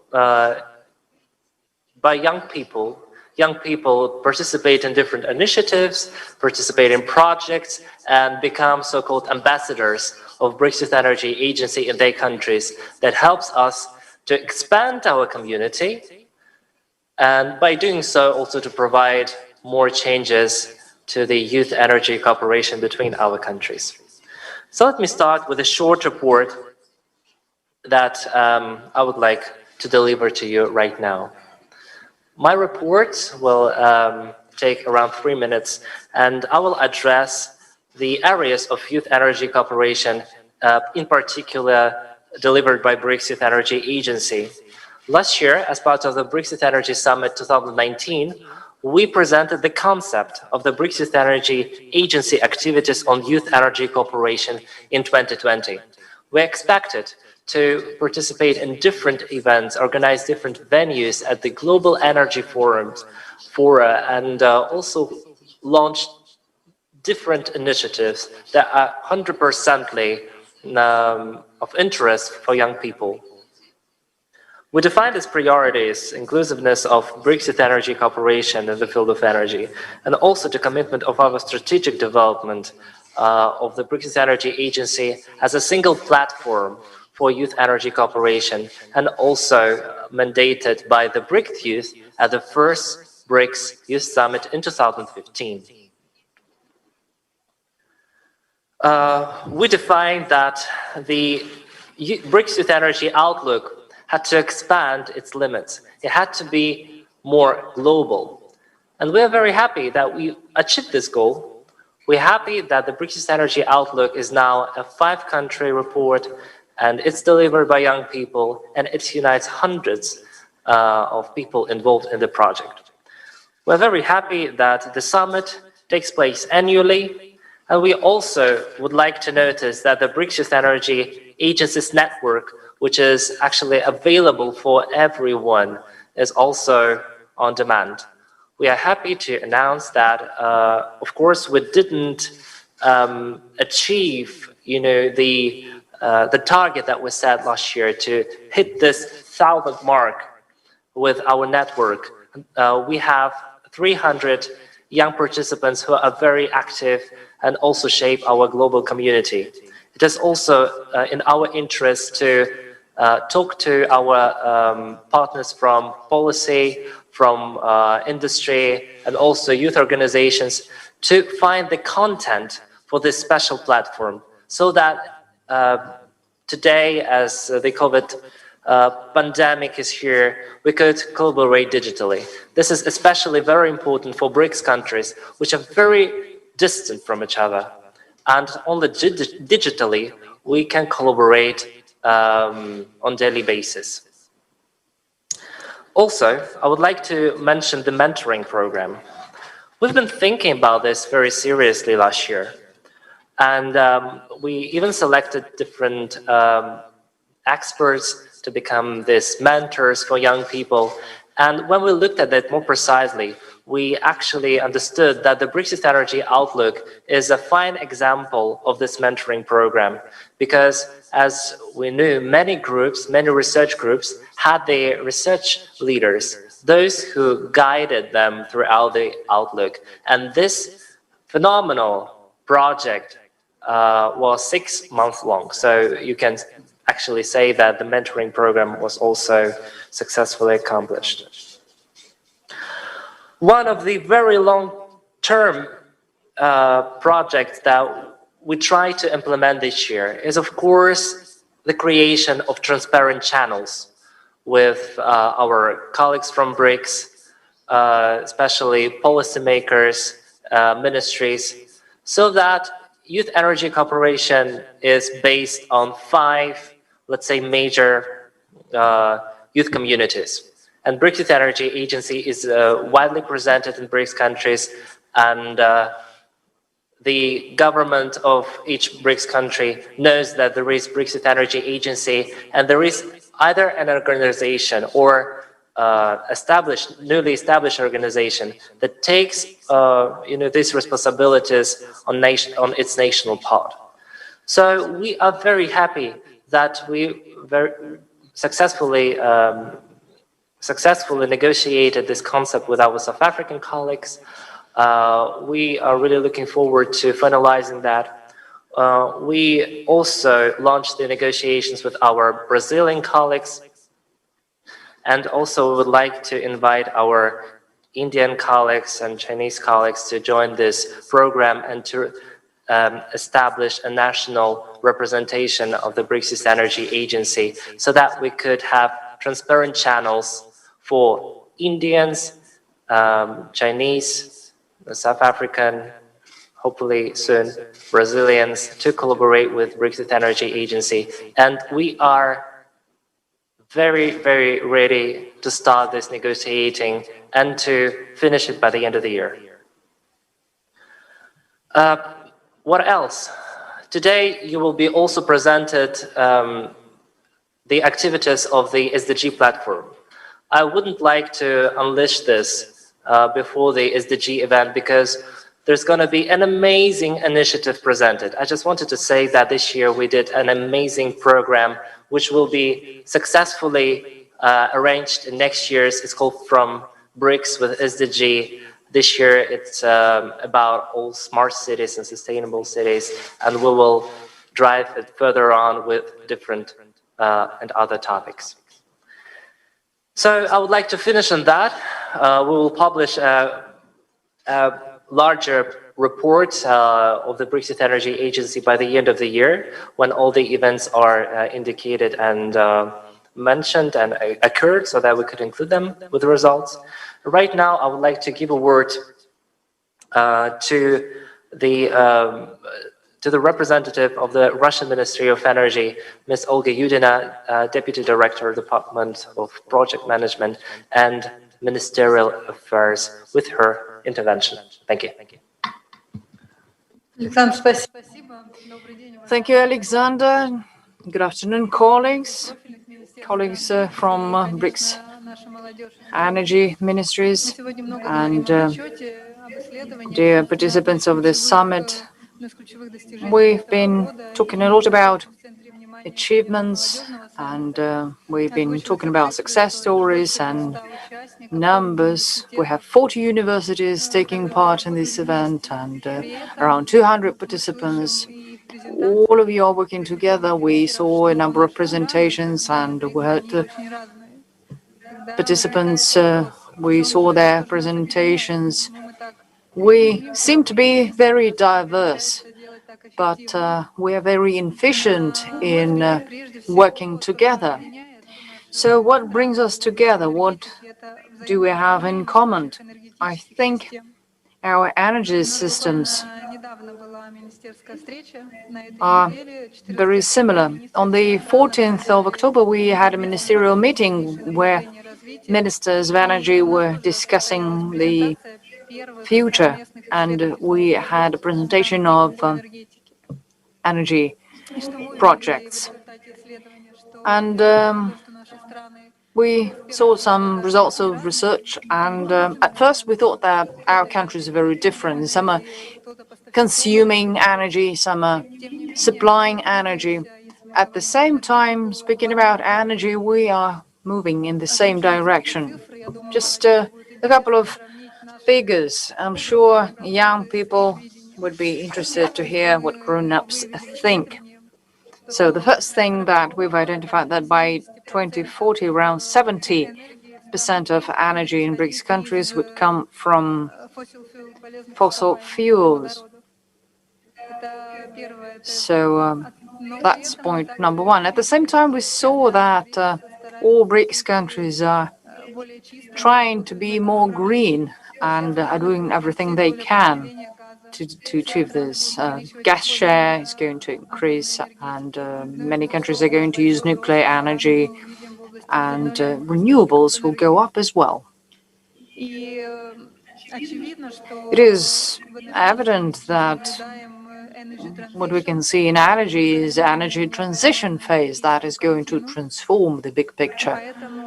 And what matters to us as a ministry, we need to see what you think about this, you young people, because young people are more, they're more free, and they're much more brave than we are. They can be bold in their forecasts. So this youth energy forecast is something we always look forward to. We analyze it, and we mark all the interesting ideas. So it is essential to have such organization as Youth Energy Agency, and such publications as the Outlook is very important. 5 years, and actually today the agency is celebrating its anniversary.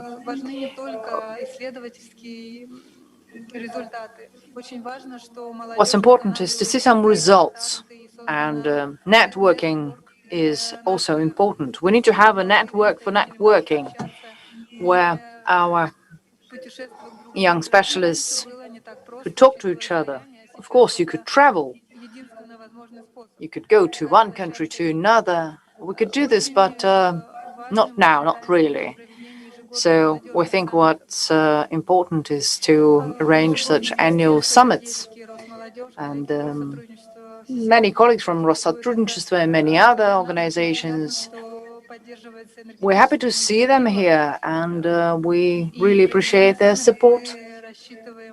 We intend to keep it up that way, and we really look forward to next year when BRICS will be chaired by India, and we'd be happy to help and support. But speaking about anniversaries and drawing some conclusions, it's important to think about the future. 5 years is a big threshold. We've achieved a lot. In the next 5 years, we intend to achieve even more. A few points to mention. During these 5 years, we've seen that young people are really interested in closer cooperation. At the same time, young people are after something practical. So whatever we plan for future years, the years to come, they are interested in that. We want to engage them in this. And we see that young specialists have a huge appetite for it. So I encourage my colleagues from BRICS to participate in this process and engage other companies. At the same time, we want to sort of institutionalize this process. And I would like to express my gratitude to Brazil and South Africa for your support of the agency. And I know that rep offices are about to open, so we're really looking forward to it. It's quite an achievement. It's a success. And I really hope that this pandemic would soon be gone and we'll be able to meet in person, face to face. And once again, after these difficult times, we could launch roadshows and would be happy to visit your countries. And our doors are always open for you. Thank you very much. Thank you very much, Ms. Udina. It is not actually a secret that we've been collaborating with the Ministry of Energy a lot, just like we do with other energy authorities from BRICS countries, and we feel the support that is actually delivered. That is a huge thank you for this event today. That is an only thank you to the Russian presidency in BRICS and the Ministry of Energy. Right now, I'd like to give a word to Ms. Tatiana Silvestrova, who is the head of International Division of the Federal Agency for Youth Affairs of Russia. We collaborate a lot on different topics, especially the last year, like preparations of the summit, Ros Молодежь, which is also the other name for the Federal Agency of Youth Affairs, became a partner, and we really feel the support from you and would like to hear from you about the topic. Thank you. Спасибо большое. Во-первых, хочу поздравить. Well, thank you very much. First of all, let me express my gratitude to the organizers. This event is a success, and just this morning, I participated in the conference of young diplomats, and I'm happy to say that the Russian Federation has a lot to offer. It's a multi-vector, multi-dimensional agenda. And presently, Russian Federation is implementing quite a number of projects in entrepreneurship, projects for young diplomats, culture, creativity, and other things. And this is all happening together with our BRICS colleagues, with their support. So I'm really happy to see our colleagues from Brazil, from South African Republic. No doubt, we'd be happy to support you in every way you can, so that colleagues from India, from China, could take part in our agenda. We already mentioned that we've been working on the 6th Youth Summit within the framework of BRICS. The first one took place in Kazan. Once again, back then, in 2015, Russia was chairing the BRICS during that year. And not once, we had numerous meetings on different levels. And this time, this year, is going to another regular meeting will take place in the end of November. And I suggest that all participants take part and join us during this summit. And perhaps we should devote a special session to energy. And perhaps our Chinese colleagues would join us as well and be an active participant of this session and this process. It's worth mentioning that during this summit is going to be a hybrid format, offline and online. We are going to present key results and presentation of the concept devoted to voluntary movement, and there will be another presentation devoted to young entrepreneurs, and another point number 3, last but not least, another important topic.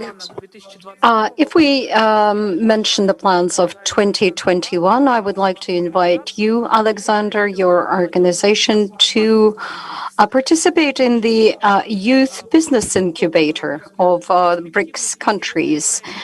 There were a lot of very prospective and interesting projects mentioned today, and if we attract investors, entrepreneurs, other interested parties to assess these projects, then the young experts who presented their projects could actually rely on the support of politicians, entrepreneurs within the community.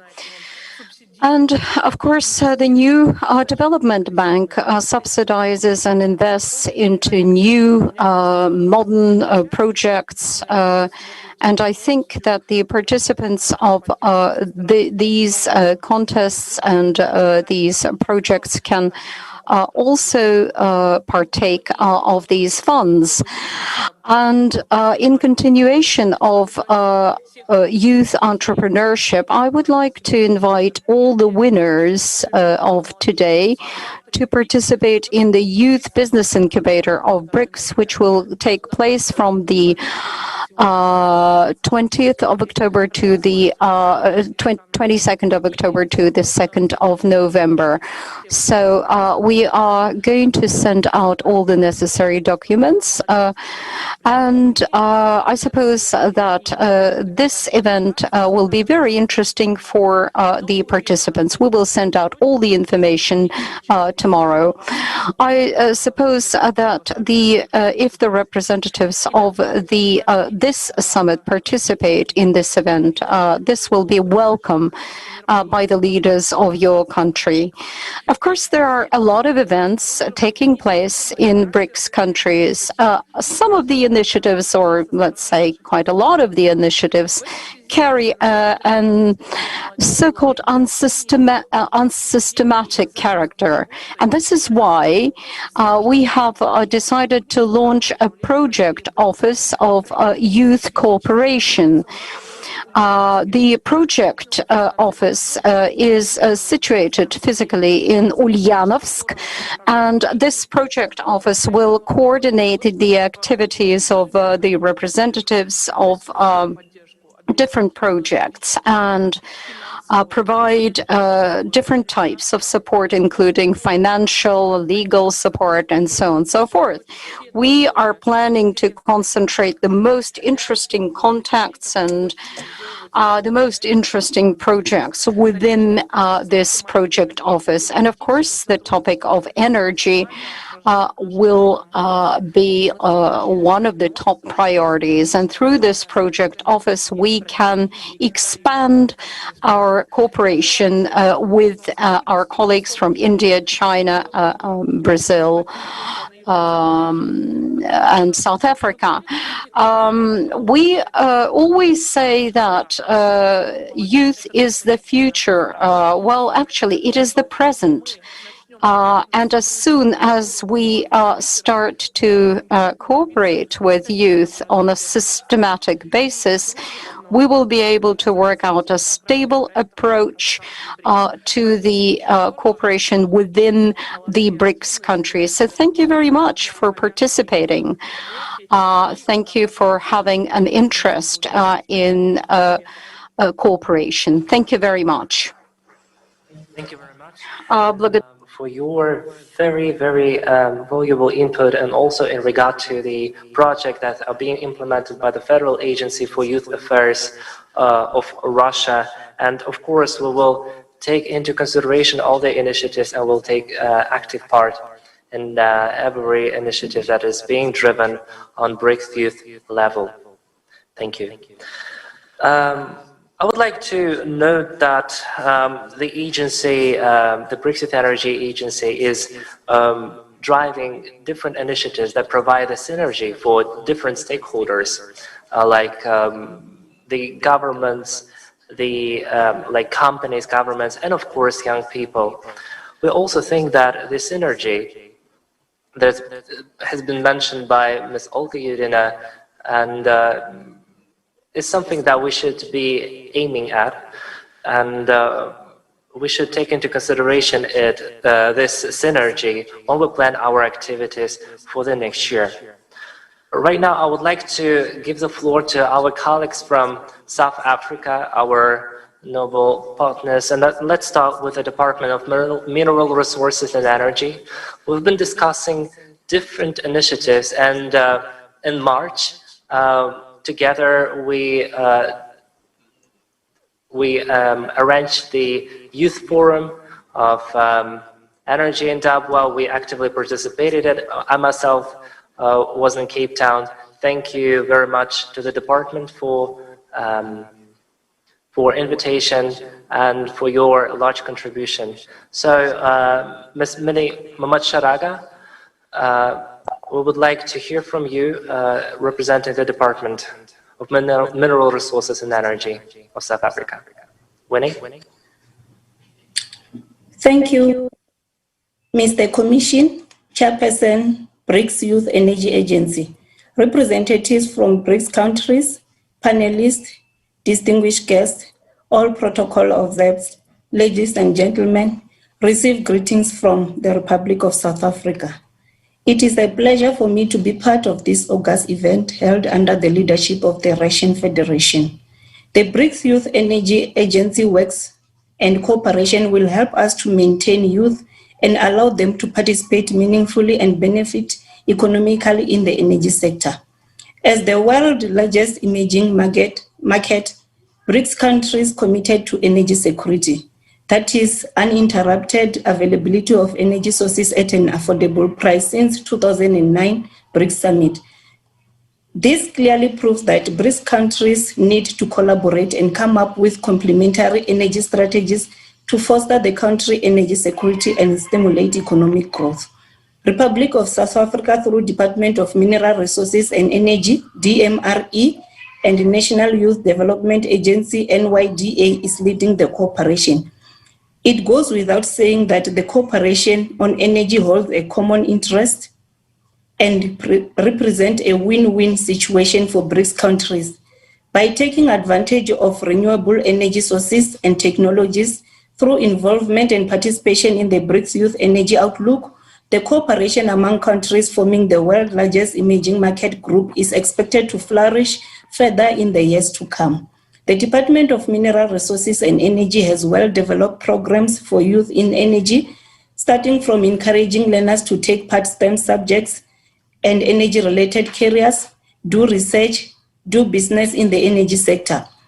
Our draft youth strategy for the energy sector with implementation plans is also at an advanced stage. There have been a missing link of accommodating youth in the academic and research field, specializing in energy, hence supporting the involvement of South African youth in the BRICS Youth Energy Outlook. It is also important to mention that South African government has approved the participation of South African young people in the BRICS activities. As a coordinating body, together with NYDA, we commit to coordinate and support the involvement and participation of young South Africans.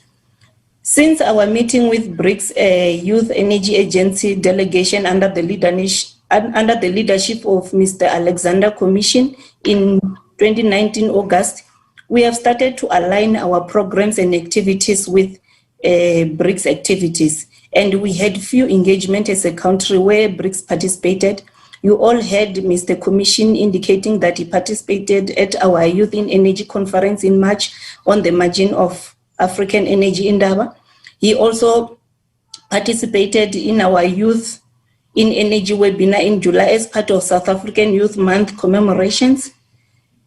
The engagement and cooperation assisted us to improve our participation as a country in the development of BRICS Youth Energy Outlook from as little as less than 5 institutions to 12 institutions. We as a department also participated at the BRICS agency webinar in April. The webinar was about the image of energy post-COVID-19. We have coordinated the engagement between BRICS agency, youth agency, and some few organizations such as SANIA, South African National Energy Agency, and South African Young Nuclear Professional Society. We also participated last week at our at Together Brighter Energy Saving Festival through our energy efficiency expert and youth expert. As Republic of South Africa, we will continue to align our youth in energy activities to BRICS youth activities and accelerate participation in all aspects. We are looking forward to a successful cooperation. Last but not the least, I would like to congratulate all participants of the 2020 Youth Energy Outlook and the winners. In particular, Sinamile Masango Foundation team, our Republic of South Africa winner. I thank you. Thank you very much, Mr. Macharaga, for this brief introduction into the BRICS YEA and South African government cooperation. We are really thankful and very content with the dynamics that we are pursuing together. And thank you very much. I would like to invite Mr. Panelist. Alexandra, я бы хотела вопрос задать. Дадите мне слово? Of course, and there is a question. Excuse me, Alexander, I would like to ask a question. Can I, please? From Olga? Thank you. Thank you very much for South Africa for your usual support of the young activities. And I would like to use this opportunity as it's a broad discussion for our further cooperation. It will be interesting for us, like National Minister of Energy, what is priority for South Africa in youth cooperation? What would you like to do for next year under the international, under the Energy Agency of Youth? What is the key point for you under these activities? Thank you.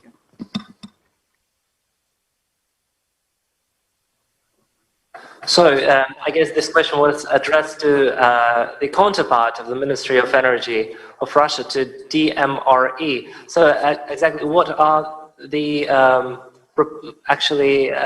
projects that you are willing to implement in South Africa? What you have in mind for the next year? Thank you. As you indicated, Mr. Commission, that we will be finalizing the engagement and the cooperation formally, then that will be our focus.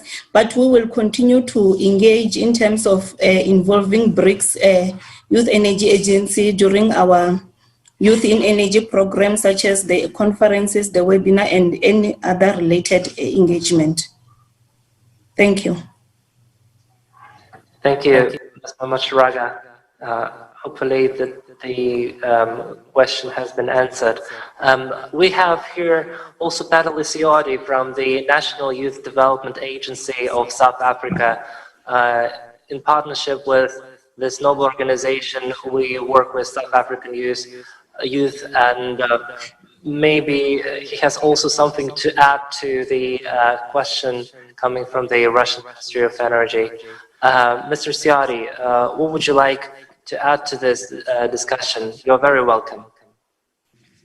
Thank you, Alexander. Thank you.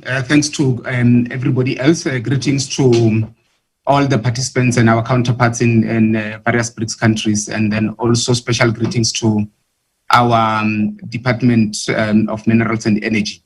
The National Youth Development Agency, it's an agency that is responsible for youth development, coordinating youth development programs in South Africa. Early this year, we signed a memorandum of understanding with the BRICS Youth Energy Agency. And part two, what we said we want to do when we were signing the memorandum of understanding with the BRICS Youth Energy Agency was that we want to look in the short term, that as the NYDA, we want to look at having a youth energy summit in South Africa, so that we are able to then define the energy agenda for young people in South Africa, and then so that then it can be able to merge with what is happening globally and within the BRICS. And then 2, we also looking at finalizing together with the Department of Minerals and Energy in South Africa, the finalization in terms of the establishment of the National Representative Office. So that's something that we also want to look into. In the long term, we look into promoting youth participation in decision-making processes in the field of energy cooperation, more especially looking into how policy is defined. Furthermore, we also want to encourage participation of young researchers, the scientists, professionals, and leaders in the official BRICS Youth event. And then we also want to make sure that there is proper cooperation in the development of BRICS Youth Energy in the BRICS Youth Energy Agency. And we also want to look into making sure that the International Energy Efficiency Festival, Together Brighter, to be held in the Republic of South Africa, we're able to finalize that with the BRICS Youth Energy Agency as to when would this be implemented and be able to be done. So in a nutshell, that's basically what we want to be focusing on in the next coming year, going forward, that we make sure that all the activities that are there, young people in South Africa are aware of them, and then they've got mechanisms and ways in which they will be able to participate, and will take them, make sure that universities, students, researchers, and everybody else are able to be brought into closer, so that we are able to define what the energy agenda for young people in South Africa is, and how does it then feed into the agenda of the BRICS Youth Energy Agency outlook, so that eventually we would then have to have a project plan and implementation plan of some sort, where we are able to say these are the activities that we are going to be implementing. Thank you. Thank you very much, Mr. Siadi. We really have done a lot with our South African colleagues from NYDA and DMRE in terms of building up a national representation. I hope that we will finalize it by the end of the year, so that South African youth has clear channels for collaboration on youth energy agenda with your support and guidance. To finalize with our South African part, I guess that the comment from Ryan Kola from Ross Adam, Southern Africa region would be highly appreciated. Mr. Kola, what do you think about these areas of cooperation? Maybe the Ross Adam representation also delivers some youth programs for South African, young South African, and might be your office interested in collaborating with BRICS YEA, joint with DMRE and YDA to promote different initiatives and to support South African youth. Thank you. Yeah, thank you very much. The answer is quite simple. Absolutely, yes. So Rosatom pays a great deal of attention towards youth. We support a number of initiatives in Africa as well as in South Africa, those being the African Young Generation in Nuclear as well as the South African Young Generation in Nuclear. So we always look for initiatives with the youth. We understand very well that the youth are going to be the ones that pioneer the future. They're going to be the ones that carry our company forward. They're going to be the ones that carry our industry forward. So I'd be more than happy to collaborate with BRICS as much as possible. I think that it's a fantastic initiative, and I really do hope that we see some tangible results out of all of this. So if that could be my closing remark. Thank you very much for inviting me today, and let's strive to get tangible results. Thank you very much, and we will keep in touch definitely, together with our partners, to proceed on this track and to get you involved as much as possible. Thank you. Thank you for being today. I think that we should proceed, let's say, in a row, in accordance with our cooperation achievements, I would say. We would like to move to Brazil. We have done pretty much in terms of collaboration with the Secretariat. Today we have an advisor from the National Secretariat of Youth of the Ministry of Women, Family and Human Rights. I hope I'm correct. Mr. Vitor Silva Martins Costa. Vitor, you're very welcome here. Welcome at the 3rd BRICS Youth Energy Summit. We had a few conversations earlier, and I would like you to share your opinion on this track. And we also have a representative of the Ministry of Foreign Affairs of Brazil here in line. So what would be your ideas on Secretariat's approach to youth energy cooperation within BRICS countries? Well, first of all, Alexander, thanks so much for the invitation to be here today to speak with all of you. I really salute any initiative that brings BRICS countries together. I'm a true believer in the potential of the BRICS countries as a force in making a better planet for everyone. Together, the BRICS countries are most of the planet, most of the people. We have wonderful resources and cultures that are different and very rich. So I really, truly believe that we can unleash a huge potential if we work together. My name is Vitor. First, let me quickly present myself. I'm advisor to the National Secretary of Youth here in Brazil. I work with public policy development alongside the Secretary Emily, which spoke earlier. And currently we are focused initially on developing entrepreneurship among the youth and developing a network of national learning centers to really reach out to the youth and really help our less advantaged youth to integrate themselves in the economy and help out their communities and really raise their self-esteem in these very trying times of a global pandemic. Moving forward in regard to the youth energy agenda and the BRICS agenda, I really believe that's something that would help us from a public policy maker point of view, and I believe in every other BRIC country, I'm sure you would all agree, is to develop a repository of positive and successful public policies that were implemented in each country. Each country would contribute, and each country would seek out this repository to maybe apply that to their reality and make the necessary adaptations, of course.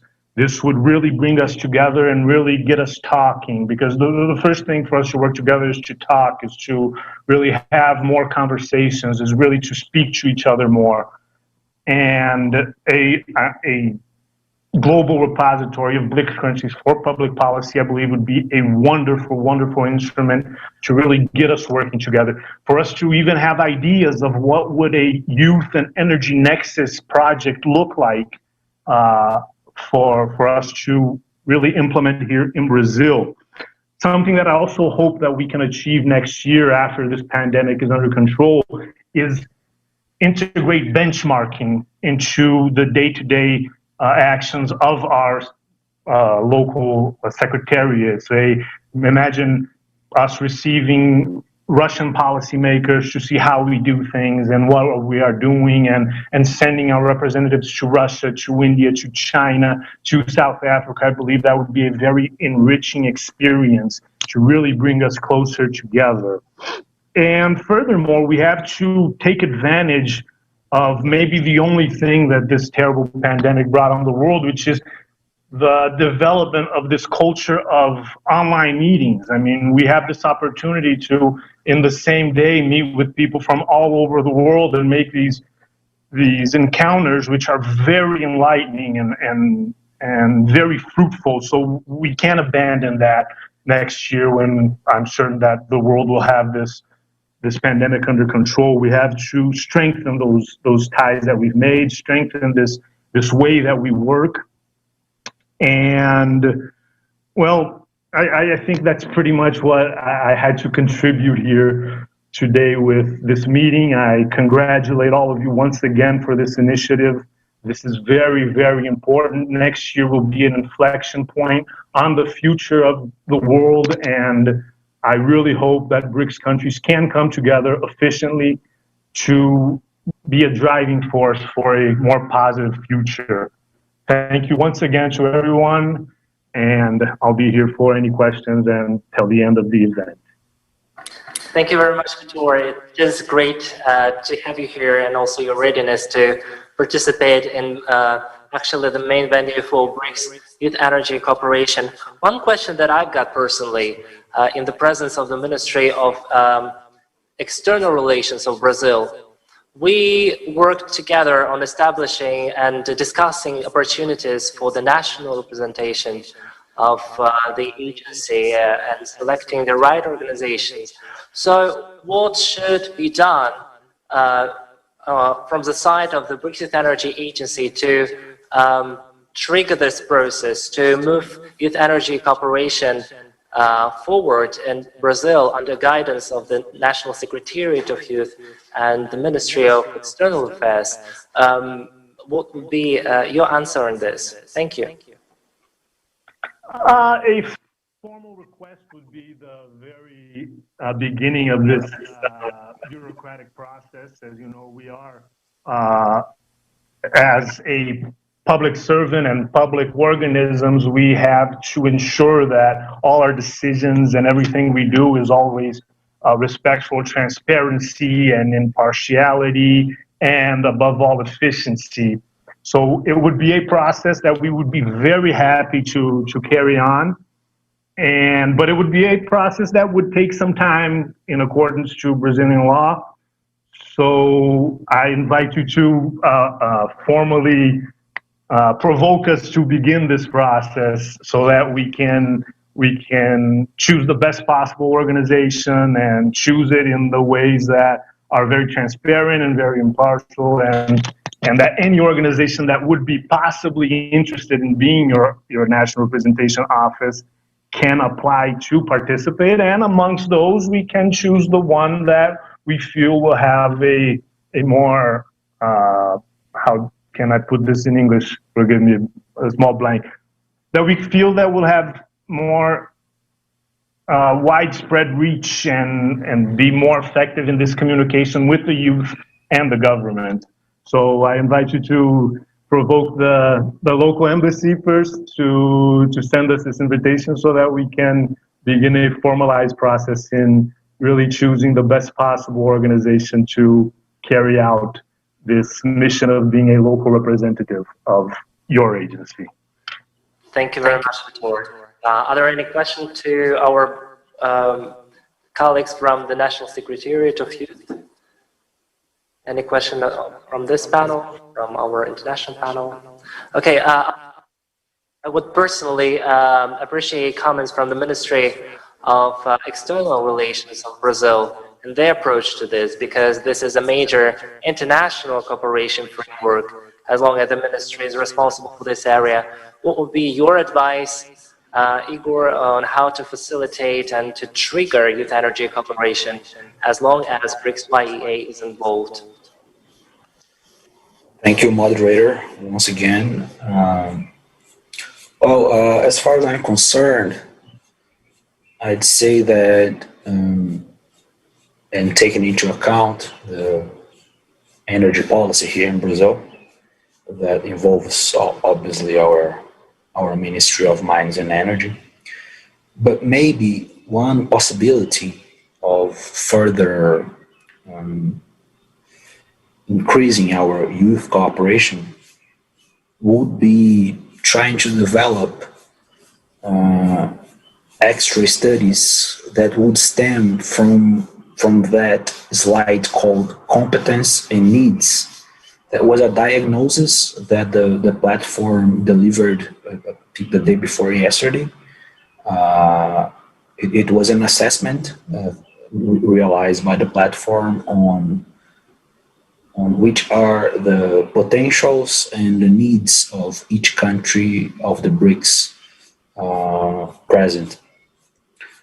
Through this study, it's possible to identify clearly some areas of synergy between our countries and easily assess how they could be explored together in future bilateral or group partnership programs. And furthermore, I think youth cooperation would also have its role reinforced by the establishment of direct academic dialogue and contact between our young scientists and another entity of the group, in this case the platform, but not restricted to this one, in order to optimize the work that has been serially done in other areas of the cooperation. Maybe maybe a strong engagement of the youth agency with other parts of BRICS will generate solid results for our cooperation. I think that's it. I just have this quick remark on this. It was something that I thought when I was presented to the report of the platform, and now to the robust work the youth cooperation has delivered. Thank you very much, Igor. We really rely on the Ministry of External Relations in our cooperation with the National Secretariat of Youth, as Victor just mentioned, that there is a need for an official requesting. So as long as the embassy, the part of the Ministry of External Relations, we really rely on you as a moderating counterparty to move this institutionalization process final, right? Yes, that would be the best way through. Maybe the first contact with our embassy in Moscow, and the embassy will receive the idea, the plea, and would make it walk through our institution and our competent divisions. We'll have the pleasure to establish contact with other agencies and ministries in the Brazilian government. But the first step, it's right, would be to the Brazilian embassy in Moscow. Thank you. Thank you very much. I would like to give a word to actually a representative of a youth organization who's here with us today, Milena McGreer, representing Energy C. We've heard of this organization recently and try to cooperate on different agendas, aligning our activities with actually a first national youth organization that implements own projects. And that's actually what we're looking at when we look at the further development of the BRICS Youth Energy Agency, which has to deliver programs not only like globally, but also nationally, when we talk about,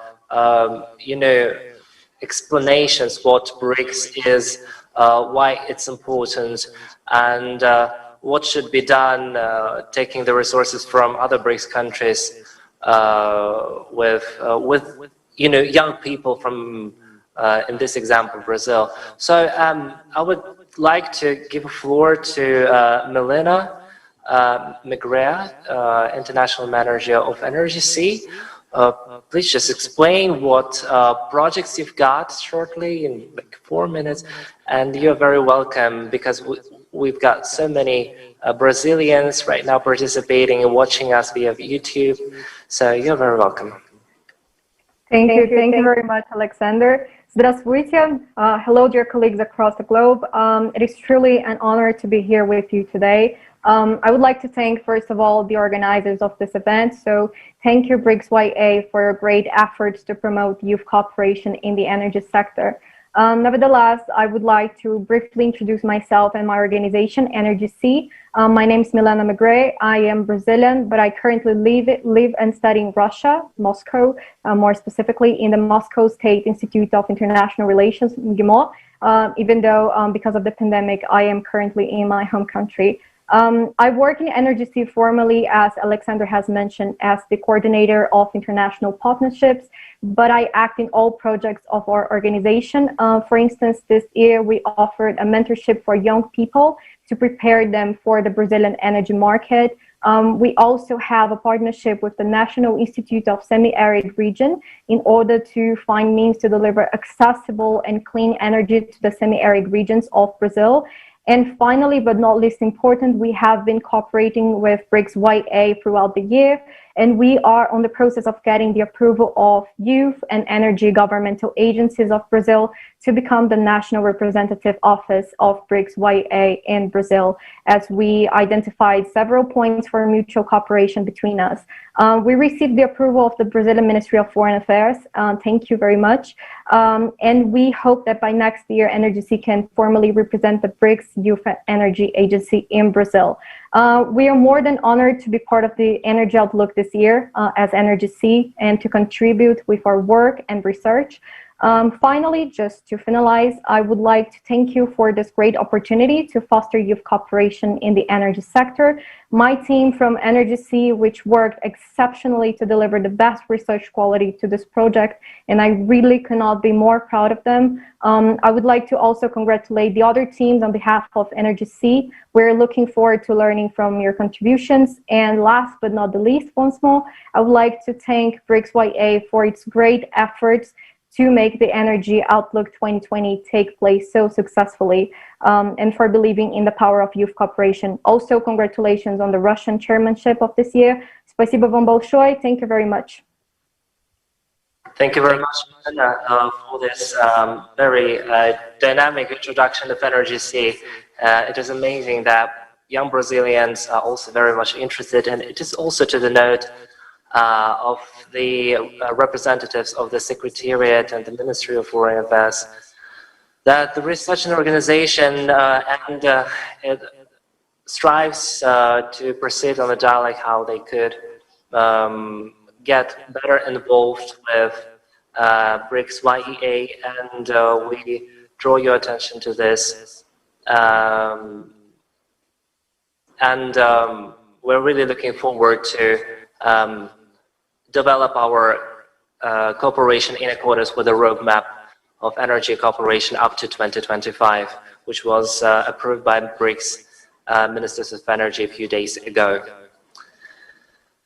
Right now, we are finalizing this session with a presentation from our colleague from India, Mr. Vishal Kapoor, Director of the Ministry of Power. Mr. Kapoor, you've just heard let's say, addresses by your colleagues from BRICS countries.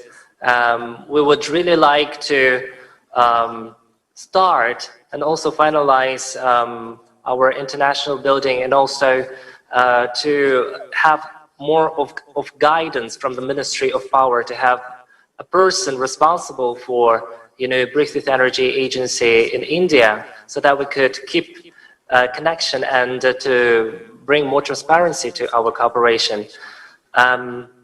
What would be your actions by the end of the year, and also in 2021, as long as India will take the presidency in BRICS?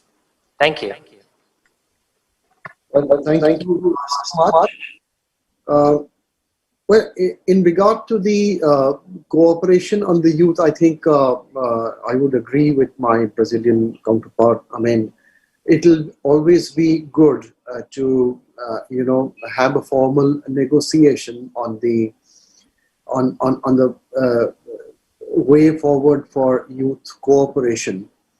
But I mean, I think that within even the existing framework, we could have several things that could be done beyond what we are already doing. For example, I'll just give you an example. I mean, hackathons are very normal, and in India also, I mean, we have a concept of a Smart India hackathon, and in which our companies, the energy companies, they lay down certain problem statements, and we, in this kind of a scenario, we have been able to come out with certain very good solutions out of this, and I'll be happy to share that. I mean, most of it is coming out from the youth of India. So I think this could be one way forward, in scaling up. Probably, the BRICS Youth Energy Agency could do that as well. I think what we could do further is, move from research to a bit of a commercialization, because it generates interest in the youth, because more and more people-to-people interaction. So could think on, these small innovations coming out in terms of technology, whether we could kind of incubate them or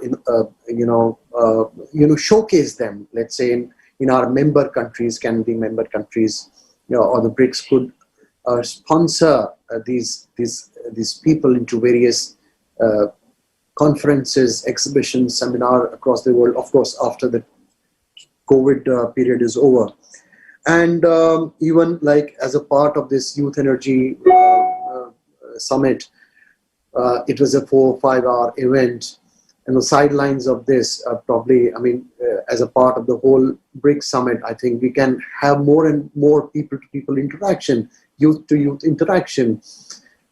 We could have concept of breakout rooms. People could present their technologies, not merely reports, but probably, their innovations in the energy side, and on basis of that, they can discuss with each other.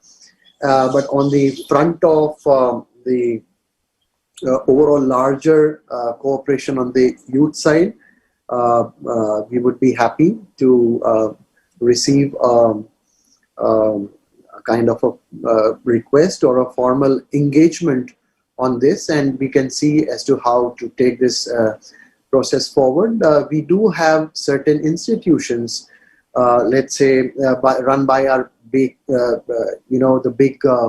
of the state corporations in both the petroleum as well as in the electricity sector, which impart technical as well as technical degrees as well as management education. So that could be one way forward. But there could be a host of options. But in totality, I think it will be better that we engage on this more formally and go ahead. That's about all from my side. Thank you very much, Mr. Kapoor. And it is really so that there should be, let's say, an agreed framework. And it was also noted, as far as I remember, by our Russian representative of the Ministry of Energy, that the organization needs some legal framework and some understanding also on behalf of energy authorities and youth authorities. So we are committed to this and also very much open to this negotiation. And thank you very much for the guidance that you've shared. And we will take them into our short list of actions that have to be arranged by the end of the year.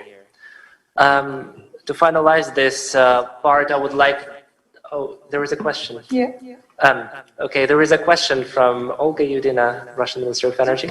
Thank you, Mr. Chair. Maybe it's not a question, it's a sort of comment on, it was a discussion about the future of the IEA and how we could coordinate with different government service. My proposal is, because I'm also the representative of a governmental body, and I do understand that all this official process, it may take so much time, that my proposal is that first of all, of course, we will send the official invitation letter, official information to the relevant government, but at the same time, when on the official level it will be considered somehow, at the same time our youth could already continue or in some cases start a new era of cooperation. So not to do it step by step, but do it in parallel way, because we are living in a faster world and we do not have time, and especially young people, they do not have time to wait when officials will approve their activities. And as we could see now that they already done the work while we continue to discuss how to launch it. Thank you. Thank you very much, Ms. Yudina, for this input. Hopefully, it will be also considered by our colleagues. Nevertheless, we have to finalize this session, and I would like to give a word to our established partner, Россотрудничество, the agency that is presented globally and very active in many countries, widely represented. Maybe there is, let's say, an answer for our issues that we are facing in their activities. So we've got Mr. Andrei Kovalenko, Deputy Head of the Department of Public Diplomacy Development and Youth Programs of Россотрудничество. Mr. Kovalenko, the floor is yours also to finalize this session. Спасибо, коллеги. Кажется, мне... Thank you very much, colleagues. Yes, I suppose I am concluding this session, and I would like to say just a few words about Россотрудничество. Well, the federal agency Россотрудничество is not really about energy or cooperation in the energy sphere, but more about public diplomacy, humanitarian contacts, and a youth policy. And, well, above all, I would like to extend my gratitude to the representatives of the Ministry of Energy and representatives of the governmental officials of BRICS countries. We invited 16 young experts from BRICS and young engineers from Turkey who started working in the energy sector in Russia. I personally got to know every one of them, and I can say that these young people were highly competent and very much interested in establishing contacts with certain profile ministries in the Russian Federation. And with the help of the Ministry of Foreign Affairs, we organized a number of events, including a webinar, and with our foreign experts, and established contacts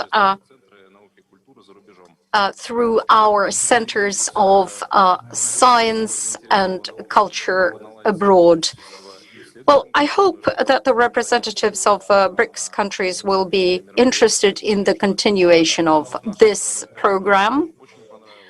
We enjoyed it immensely, and by the end, we will draw our conclusions and work out an agenda for next year. So, on behalf of Россотрудничество, I would like to say that our centers of science and culture that are situated in your countries always open their doors for you. There are 4 of them in India. And these centers invite representatives from the energy sector. They can invite the representatives from the energy sector to participate in meetings with young experts from your countries. And next year, I hope we'd be able to arrange an offline, not an online event for energy specialists. Россотрудничество is open for interaction with young specialists interested in energy, and hopefully together with the Ministry of Economics we'll be able to arrange another successful event similar to 2018. I'd like to remind to all the participants that last year our delegates from BRICS countries became the participants of the New Generation program, and they were awarded with a bursary to visit the BRICS Youth Energy Summit free of charge, covered traveling expenses, accommodation, meals, and it's a great opportunity for young energy researchers. By participating in the new generation to visit the BRICS Youth Energy Summit. So I would like to invite our panel to make a family photo with everybody who is right now in the room. Everybody, please turn on your camera so that we could see you clearly, and we could make a photograph for this plenary session.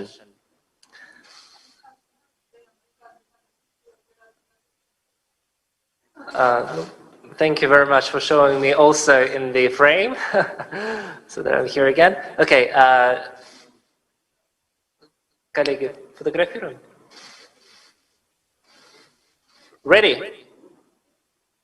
Well done. Okay, we've got a photograph, and right now we are moving to a very, very nice session, which is devoted to sustainable development goals. This year, together with the United Nations major group for children and youth, we launched the campaign with a very original name. It's called From BRICS with SDG. This year we talked about sustainable development of cities, sustainability, smart cities, and we held different webinars. And also today we are welcoming the final event. The youth will present their policy recommendations for the mayors of largest cities from BRICS countries, and they will also present new initiatives for the next year. And I'm sure that you will enjoy the initiatives, and there is really a lot to see. So we are making a pause in our live streaming for next 2 minutes, and we will back to you very, very soon. Thank you.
Dear colleagues and dear participants, we are extremely happy to welcome you at the final event of the from BRICS with SDG from BRICS with SDG campaign.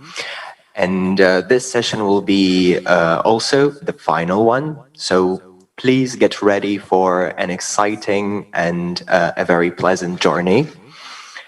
On behalf of BRICS Youth Energy Agency, it is my pleasure to open this session. It will be dedicated to the activities of our agency and our partners in the realm of sustainable development. BRICS Youth Energy Agency, in partnership with SDG 7 Youth Constituency of the United Nations Major Group for Children and Youth, launched From BRICS with SDG campaign. The campaign itself has evolved through 4 main steps. The first one being the collection of the input from our participant all over BRICS and beyond via a survey. Then we held 2 workshops and webinars with our honorable youth practitioners. And finally, we have composed a comprehensive final document where all policy recommendations elaborated by our participants are reflected. This document will be handed over to the leadership of BRICS megalopolises and major cities at BRICS Urban Forum 2020. And right now, it is my utmost pleasure to proceed with the program and welcome our youth practitioners who will present and comment on the results of the From BRICS with SDG campaign. Now, Ms. Arina Dulepova, I would like to give the floor to you. Ms. Arina Dulepova is SDG 7 Youth Envoy to Russia since 2019. She's also head of SDG platform by BRICS Youth Energy Agency. Arina, please, you have the floor. Dear colleagues, good evening. And first of all, I would like to thank you for giving me an opportunity to speak here today and to start our presentation of the final document of the campaign From BRICS with SDGs. I really appreciate it, and I would like to speak on behalf of the organizing party of the campaign, BRICS YA SDGs platform, and besides I would like to share some insights on the research carried out and on the volume of work done. By the way, we thank all the participants of the webinars, workshops and survey for your contribution, active participation and smart and witty ideas on improvement of local governments, business and smart city development. As you know, before preparing the final document, which you can see on this slide, we have conducted a survey in order to get a better understanding of the vision of youth from on urban development countries in the BRICS countries and beyond. And we have received around 40 smart city initiatives. Some of them are quoted in the document. Since we have already started with numbers, I suggest we should go on with it, because everybody loves numbers. So speaking about the overall audience coverage, in total more than 160 people registered for webinars and workshops. We had representatives from 11 countries, including all the BRICS countries. Well, it sounds quite like a success, but what efforts hide behind this? Just for you to understand, more than 20 of Zoom sessions with my colleagues, Arseny, Alexander, Vadim and all, around 100 cups of hot coffee during long hours, almost all night periods of working on various documents, 247 letters sent and thousands of nerve cells burned out. But at the end of the day, it was worth it. Because despite all the odds, we managed to make this campaign almost one of its kind. My colleagues, thank you.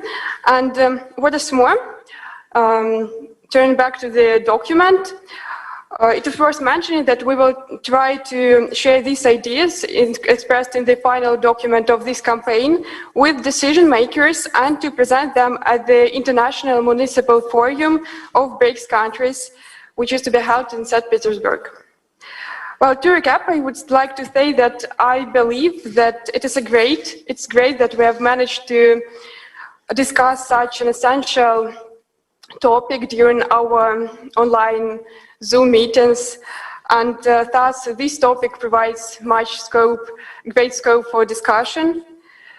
Though the general problem lays in the notion that now it is imperative to find best possible solutions to introduce these, so to say, raw ideas into the real unique conditions of each city or town in different countries, including all the BRICS countries. Thank you. Thank you, Ms. Arina Dulapova. And right now, I would like to pass the word on to Mr. Pranav Sinha, who is energy economist specialized in life cycle economic analysis of wind energy power generation. He also assisted in development of India's first SDG index report of 2018. Mr. Pranav Sinha, please, you have the floor. Thank you so much. I really like to appreciate the efforts that the BRICS YA has been following up to and creating a platform that acts as an enabler. So my take from this event is sustainability should not be limited to matters of its compliance or negotiated rendering out of the activities to achieve it. Rather, it should be our way of life. Sustainable solutions are meager a matter of our intentions. However, in what ways we want to accept our ecosystem, that matters. Our unrestrained activities in the past and in the coming future would vanquish it, and our concerned effort will help mitigate the underlying problems associated with it. So the trajectory of our action should be oriented towards the prospect of economic development as an alternative to economic growth. And we already know that this debate continues for so long, the difference between economic growth and economic development. So my take from this event is to ideate and identify the collective roadmap, not as a task, but as an obligatory responsibility. So means for me, I propose a few points like public utilities being an asset to development of any community, and its provisional regulation is an important concern to be attended. Thus, sustainable public utilities should be entrusted with private participation, not only limited to CSRs, but also in form of asset control and management, like entitlement project for the CSRs. The second point I would like to suggest is policy intervention in the form of identifying challenges, as different demographic structure has different problems, but ultimately intention of sustainability is the same. So it is important to follow a roadmap, because what challenges is in Russia or Brazil or China or South Africa or India, they all are different, but the motive and the aim are the same to achieve the sustainable future. So the 3 or 4 points I would like to include, like cooling action plan, urban infrastructure consolidation in form of best use of green and clean energy, how youth can participate in evolving the technologies for this at much more initial level, like from the middle school level, providing platform for startups and government being the prime enabler for the skill development program in the field of energy, particularly in energy field. How energy efficiency can be achieved should be the priority. Youth action plan and its roadmap should be defined. I really would like to appreciate UNMGCY and BRICS YA that they share the vision for common growth and prosperity of the community, and they involved a lot of people on the same dais with the same motive and same intention. So my main intention is that we need to inform our previous generation that your future is going to be our present. This statement I already have said, but I'd like to again emphasize that this statement will hold the youth together with collective responsibility, and we should share the experiences that our previous generation have gone through, and this would definitely will pave the path for the future development and how we can have a consolidated effort. So means lastly, I take this opportunity to thank all the participants and the organizers for giving us the platform to share our vision, our intention for to define the future course of action. So thank you so much for having me on this, guys. Thank you loads, Pranav. It's been a great pleasure to be working with you, and we hope that we will continue cooperation. And now it is my pleasure to give the floor to Mr. Bruce Roberto Scheidel Campos, International Advisor at the Secretariat of International Relations of São Paulo City Hall in Brazil. Thank you, Vadim Kuznetsov. I would like to congratulate the BRICS Youth Energy Agency team, especially Arina Duliepova, for launching From BRICS with SDG campaign in order to promote day-to-day change with the Sustainable Development Goals, specifically the SDG number 7. The topic of this year, smart and sustainable cities, is quite important, as almost everything happens in the cities. An increasing part of the world population is living in the cities, which may reach 70% in a few decades, according to the UN. And we are here today thinking about tackling climate change, find solutions for more sustainable and energy efficient cities within the framework of the BRICS countries. And that means a lot. It means that we are the future. We are the people who are building instruments to face increasingly challenges in our countries, in our states, oblasts and provinces, in our cities and neighborhoods. We are the ones who will make major decisions that will change a lot of people's lives. Having this in mind, we have to identify the main challenges and needs of our communities and take action. That's what the final campaign document is about. The SDG is our reference, and our main challenge from now on is to turn this document into public policies in local level. In other words, it must reach our people. So we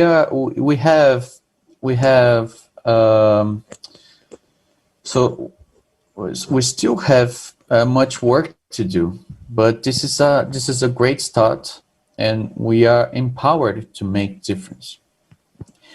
One of the main tasks is to implement innovative solutions that fit in our country's realities and needs. Best practices have to be adapted to become feasible in different places. Each country and city has its particularity as different population, infrastructure, and access to technologies, capacity to innovate, and different problems with distinct levels.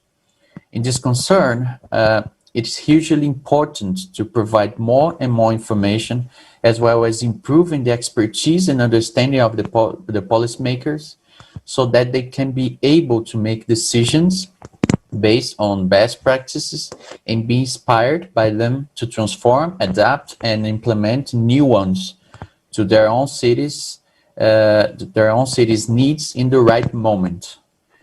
This is the main idea I would like to share with you. And finally, I would like to stress the importance of continuing such an important work with this campaign and platform, with more research, exchange of experiences, and joint projects among us. So I'm looking forward to work on more projects and new ideas with you all. And I hope we can go to action to make our communities even better, considering that we have a lot of work to do during and after the pandemic we're facing now in our respective countries. So thank you very much. Thank you so much, Bruce. Actually, I would like to draw your attention that Bruce is one of our most fellow supporters. It is not the first year that we are collaborating, and we are very happy on that. And also, thank you for underscoring the role of innovation. It is indeed important, and we would like to shift our focus on that more. And now, I would like to give the floor to Ms. Natalie Chang, the co-founder of V-Air Hong Kong, energy researcher at University of Oxford. Natalie, please, you have the floor. Thank you very much. Dobry wieczór. Good evening, everyone. I'm Natalie, the co-founder of an environmental education organization in Hong Kong. I would first like to take this opportunity to thank the organizers, BRICS YEA, SDG 7 Youth Constituency, UNMGCY, and the speakers for this wonderful BRICS Youth Energy Summit 2020. I've learned so much from the distinguished speakers, fellow youth practitioners, and participants based on their contributions in the seminars and workshops. I'm delighted to be part of the final campaign document on best practices and sustainable ideas bank. This level of youth engagement in the energy sector is especially important to generate discussions and innovative ideas when faced with the imminent climate crisis. The IPCC special report states that to limit warming to 1.5 degrees Celsius, deeper reductions in transport and buildings are required. Technical measures include energy efficiency options. For the building sectors, it means involving reducing electricity share of energy demand, while for transport, it entails increasing the share of low-emission final energy and electrification of public transport. BRICS countries are leading in the progress of energy efficiency. From an IEA report published in 2018, China was ranked the first as a global leader for energy efficiency, which has stringent appliance and equipment standards, as well as mandatory industry policies. Energy efficiency can deliver all objectives of energy policy with large potential gains and profits. As rapidly expanding economies, efficiency enhancements in BRICS countries is crucial in decarbonizing the energy and building sectors. And we should be adopting more behavioral economics approach, such as smart metering and green nudges. These can all be further developed with research and development. Energy is a populated socio-technical system. We must keep in mind that interactions between people and the system, as well as the socio-economic implications of net zero transitions. I would encourage everyone here to start looking beyond energy efficiency, as it can be an inadequate concept to cope with rising energy demands for energy services that may damage the environment. Energy sufficiency, instead, distinguishes between wants and needs. As our economies continue to grow and living standards increase, it is essential to identify the boundaries on energy services and keep global consumption within environmental limits and our planetary boundaries, while allowing energy demand in non-OECD countries to grow to meet the basic fundamental social needs in meeting the SDGs for no poverty and zero hunger. To me, climate action should be a collaborative and iterative process across different nationalities, ages, and backgrounds. Our final campaign gathered best practices from BRICS countries and around the world, such as energy storage mixed with water supply and heating in microgrids in South Africa, a real university developing hydrogen-based transportation system, as well as green job training for students in India to facilitate just transitions. Youths have also actively put forward policy suggestions for their own countries, from technical solutions to insights on education and governance. Echoing with earlier speakers, youth is not just the future, but also the present. Policymakers must be ready to embrace youth and actively bring them into institutions. Thank you to all the BRICS ministers and officials for engaging in this conference and committing to increase youth participation in decision-making processes. Together, we can pave way for low-carbon economic development and achieve the SDGs, from BRICS to SDGs. Thank you so much once again for having me, and I look forward to more collaborations with fellow youths and BRICS leaders. Спасибо. Thank you very much, Natalie. It's a very inspiring intervention, and we'd like to confirm our hope and will to expand our cooperation with you and to build on more exciting projects in the future. Thank you once again. So right now we have listened to the speeches and addresses of our fellow youth practitioners who have presented the results of From BRICS with SDG campaign. And it's time we switched to the next section of our session, which is a section dedicated to the interaction with our guest speakers. We have amazing guest speakers today, and they will share their vision on youth cooperation in the energy sector, as well as in the realm of the achievement of sustainable development goals set by the United Nations. And now it is my utmost pleasure to give the floor to Mr. Sergei Korotkov, who is here with us. He is director of UNIDO Center for International Industrial Cooperation in the Russian Federation. Mr. Sergei Korotkov, please, you have the floor. Thank you very much, Vadim. First of all, I would like to greet all the participants, and especially my friend Alexei Borisov, who is head of UN Supporting Association here in Russia. Hello, Alexei. And it is a very important issue which was raised here in this forum. Really, United Nations is quite deeply involved in the energy issues.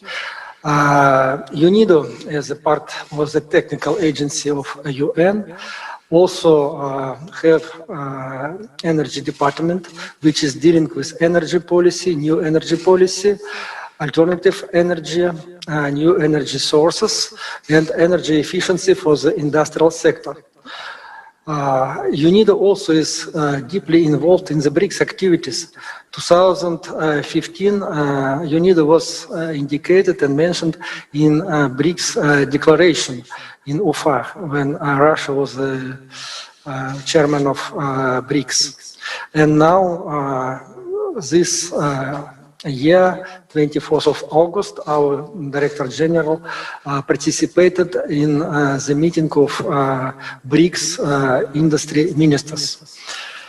So I think that it is very naturally that Youth Energy Agency will be presented and cooperate with United Nations and UNIDO for the new initiatives in energy policy and also for the BRICS.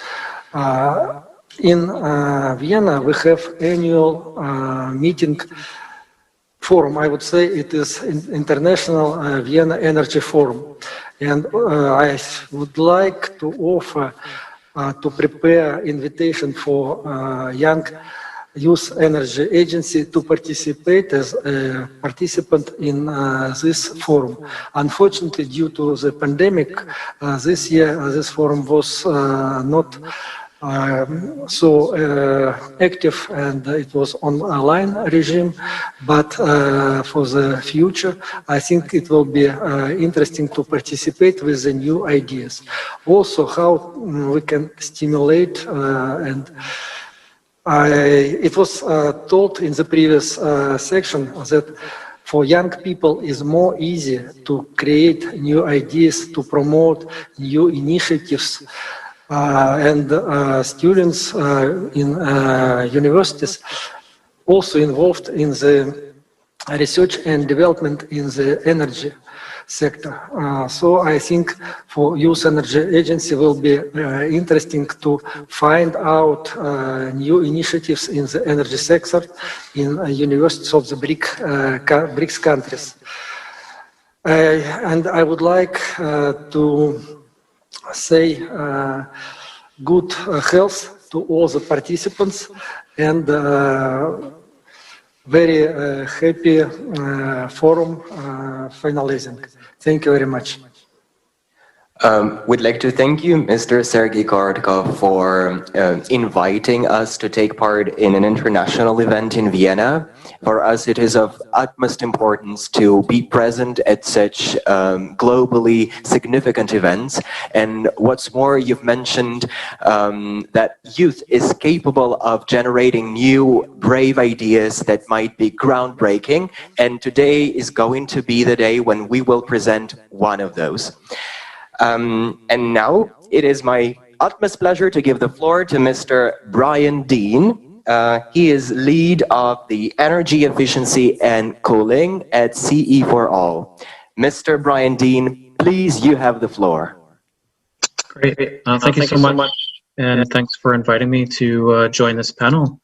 At Sustainable Energy for All, of course, our main goal is SDG 7 and making sure that we achieve the goals of increasing access to everyone in the world to clean, reliable, and affordable energy.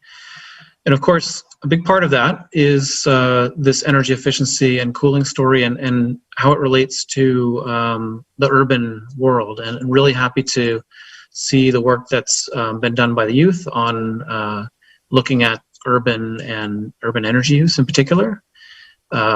What we do know, of course, though, is that solutions are readily available in the world, but not everyone has access to those solutions. And we find that there are a number of opportunities, and the youth, I think, can play a significant role in this. Of course, the BRICS countries as well, in that there are solutions that may be in one country that need to be brought to another country. There's information that people have that needs to be translated into a new language, and I think youth offer an opportunity to make sure that that information and that know-how, some of it being old, some of it being new, is brought to markets and done so in a cost-effective way.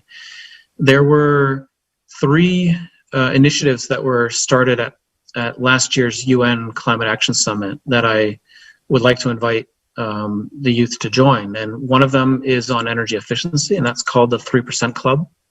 And happy for people to contact me in terms of having involvement in the 3% Club. There's also the Cool Coalition that's focused specifically on this rapid increase in the need for cooling and making sure that we have sustainable cooling moving forward. And then there's the Climate Investment Platform, which is really focused on investing in climate action and making sure that funding is mobilized.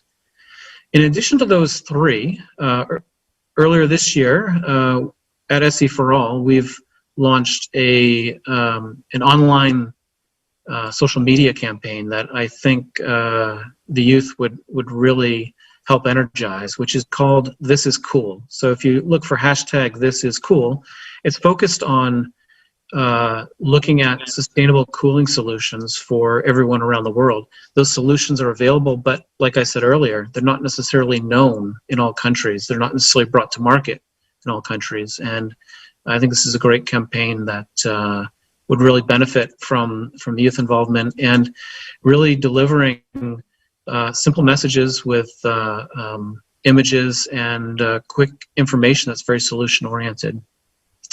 I think that was the majority of what I was thinking about. There's obviously a lot that's happening in urbanization, electrification, and digitalization that is key to all of this, and all of that is new and moving forward. And recognizing that energy efficiency is key to delivering Sustainable Development Goal 7, Sustainable Energy for All. Thank you again. Thank you, Mr. Brian Dean. In fact, what you have just mentioned has been at the core of our activities throughout the From BRICS with SDG campaign, as we had initially focused more on SDG 7 achievement.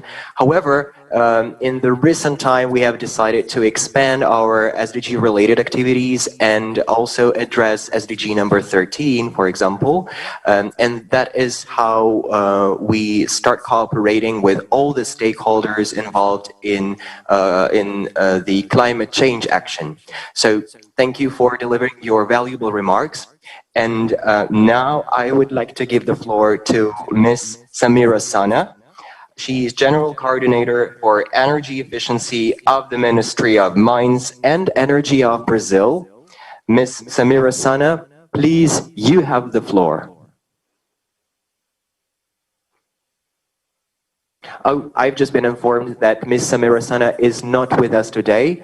Probably there might have been some technical issues. So now we can proceed with the next speaker, Ms. Olga Plamina. She is Executive Director of the Non-Governmental Environmental Fund named after Vernadsky. Ms. Olga Plamina, please, you have the floor.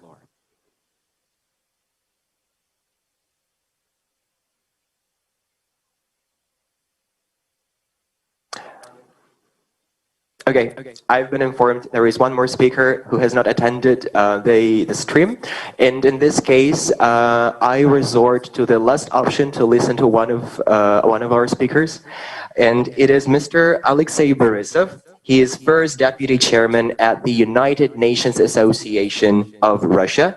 Mr. Alexei Borisov, please, you have the floor.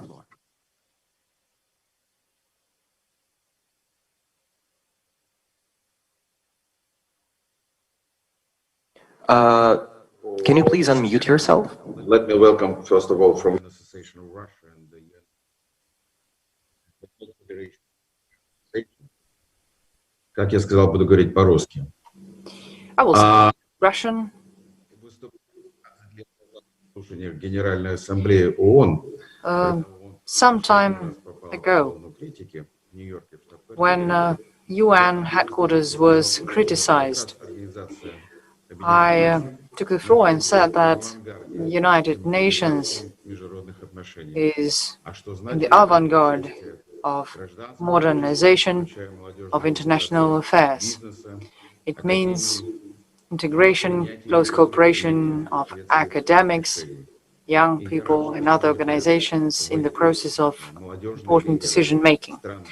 I'm sure that all of you young specialists specializing in energy and this very important online event, or I would say rather a hybrid format event.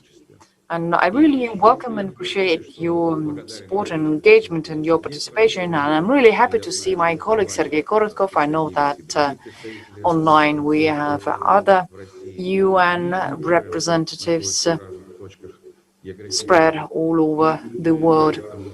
And we are really happy that this event is supported by the Ministry of Energy, Roscongress, Rosatrudnичество, and our association is working with these organizations as well, and we are working on green energy and energy efficiency as well.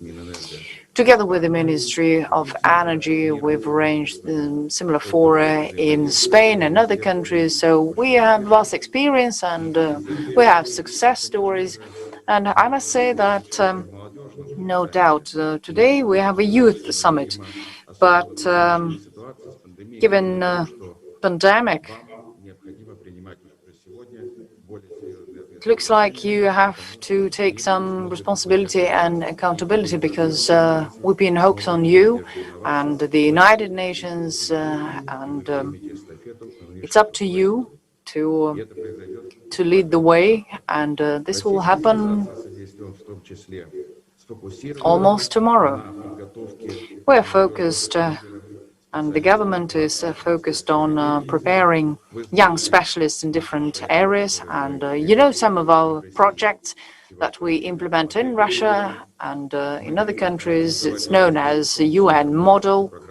And together with unique UN Information Center, we have launched a number of programs. And what you've been talking about earlier today are also important for us. So Russian regions and sustainable development are also very relevant topics. And in this regard, we are working closely with the local authorities, with the civil society, with business, to make sure that they share best practices and implement SDGs. We talk to management, and we talk to leaders of different regions, and we take them to Rome, Nairobi, and other cities, and we show them what the best practices are, what can be shared, so that people from all over the world would know what is available and what can be done. So I would like to stress that the Russian UN Association and other associations is open for any kind of collaboration and interaction, and all the ideas and this Sustainable Ideas Bank, this is quite interesting, because this is going to be the platform where you can discuss and offer your projects. So once again, I'm very supportive of today's event, and congratulations on the successful event, and we are always here for you. We are prepared to promote your ideas. Thank you very much. Thank you very much, Mr. Alexei Borisov, for your very warm speech. Actually, we are very proud of having contributed to the Sustainable Ideas goals at the youth level, especially uniting youth from the BRICS countries. And what is more, our flagship initiative, which is to be presented just in a minute, is on the agenda for the years to come, as it is a very ambitious initiative, and we are aiming at promoting such an initiative aimed at Sustainable Ideas goals also at different United Nations bodies. This is of utmost importance for us. And as we have already discussed, a plethora of proposals which have been collected throughout the campaign, it's time we focused on the groundbreaking initiative by BRICS Youth Energy Agency, and also elaborated by our participants. It is the Sustainable Ideas Bank, BRICS Sustainable Ideas Bank. And in order to tell you a bit more about the initiative, I would like to give the floor to Mr. Arseny Kirgizov-Barsky. He is Assistant Chairman of BRICS Youth Energy Agency, as well as former SDG Youth Envoy to Russia and SDG Platform founder. So, my colleague, it is my utmost pleasure to give the floor to you. Thank you, Vadim. Yes, this initiative which we are going to present is really groundbreaking as I see it. And I would like to start with saying a little bit of history of our commitment to the Sustainable Development Goals, and especially SDG number 7.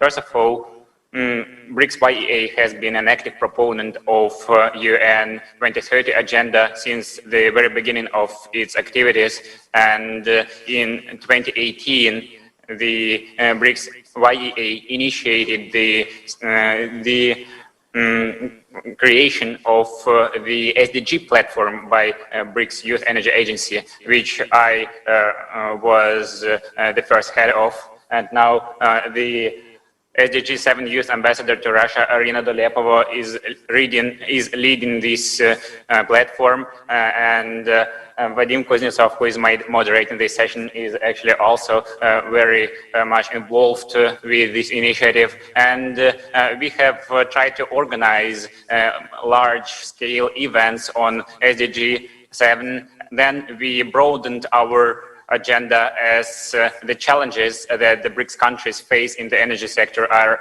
really much interconnected, and they not only address the SDG goal number 7, but also other goals, as Vadim has already said today. And then we understood that there has never been any interactive collection platform that could actually summon all these ideas, and that is why we came to the idea of creating the Sustainable Ideas Bank. This bank, or SIB, is going to be a common ecosystem, a common platform for collection of ideas. Its main objective is to give the youth from BRICS countries and beyond the opportunity to share their ideas and to make them accessible and to make them work in different parts of the world, not only in their country, not only in their region, but also in other regions. And other objectives of this platform of the Sustainable Ideas Bank are also to support the youth in their ideas. During our From BRICS with SDG campaign, we got so many ideas that can now be included in the Sustainable Ideas Bank as their first ideas. And we are going to provide access to these ideas to all the interested parties. And we are going to give this solution that the BRICS Youth has already came to the parties that can use them actively in their practice as they get more and more involved in different activities in the energy sector of BRICS countries. The BRICS Sustainable Ideas Bank can be found in the BRICS YEA website in its ecosystem. So you can already enter the website very soon and find the page, the special page specially dedicated to the BRICS Sustainable Ideas Bank. Now you can see it on the screen. It has been screen shared, and as you see, the goals that are being addressed by this Sustainable Ideas Bank are going far beyond the SDG number 7. So we hope that this initiative could help to achieve the SDGs very rapidly and faster than without it. And we also hope that many young people from BRICS countries will enter this ecosystem and will input their ideas, will share these ideas and make them accessible. So finally, I would like to say that the responsible body for the creation and further development of the Sustainable Ideas Bank is the SDG platform by BRICS YEA. The responsible officer is the moderator of this session, Vadim Kuznetsov, who has initially initiated this idea, this Sustainable Ideas Bank, which we are really grateful to him for. And we are happy to start cooperation on this new platform of BRICS YEA, and we invite everyone to get involved. Thank you. Arseny, thank you very much for introducing the Sustainable Ideas Bank in such a exquisite way. It is a great pleasure to see such prospects ahead of us, since it is a truly global initiative and it could even go beyond the BRICS grouping itself. However, we have been discussing the future proposals and suggestions. However, there are already some achievements behind us, and right now I would like to invite the representatives of the United Nations Major Group for Children and Youth, with whom BRICS Youth Energy Agency is going to sign a memorandum on membership of BRICS Youth Energy Agency in the United Nations Major Group for Children and Youth. I would now give the floor to Mr. Benjamin Strzelecki and Mr. Czegozi Uda, who represent Global Focal Point and SDG 7 Youth Constituency at the United Nations Major Group for Children and Youth. Mr. Strzelecki, Mr. Uda, please, you have the floor. Thank you so much, Vadim. Hello, everyone. It's a great pleasure to be here with you today. As the SDG 7 Youth Constituency, we act for more meaningful youth engagement on energy topics within the UN system, but we also try to work with other multilateral bodies.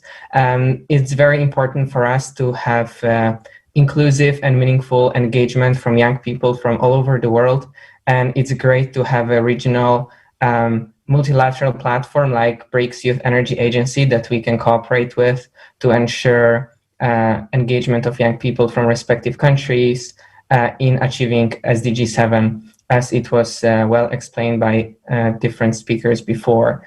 And we're very happy to support those projects that were outlined. We're very happy that we could organize together the campaign and hopefully influence the upcoming policy making for management of sustainable cities in BRICS countries. So I'll now hand over to my colleague Chegozi. Yes, we're absolutely delighted to be part of this very auspicious event. We are delighted with the partnership we have with BRICS YEA. We think the BRICS bloc is quite an important bloc, not just in terms of the population that it presents, but also the peculiarity of the solutions it provides and the challenges therein. There are a lot of lessons to learn in multilateral engagement, especially for young people. We think sustainable energy in BRICS has incredible potentials when driven by young people, and we are happy to have this collaboration. This is the first of many, we hope, and we look forward to doing even more great and most ambitious things in the next years and months. So we are happy to do this together, and let's do more of it. Special thanks to all of you who have been part of this very important events, and we're really impressed with the collaboration that we've had with the BRICS YEA colleagues, their commitment, dedication, and also professional touch to most of our engagement is deeply appreciated, and we look forward to opening more space within the UN system for more meaningful and strategic youth engagement. Thank you. Thank you, Benjamin, and thank you, Chegozi, for all those kind words. Actually, we are looking forward to start our collaboration and achieve even more in the years to come. Our partnership is of a great importance for the agency, and we hope that in the long run it will be quite a fruitful interaction.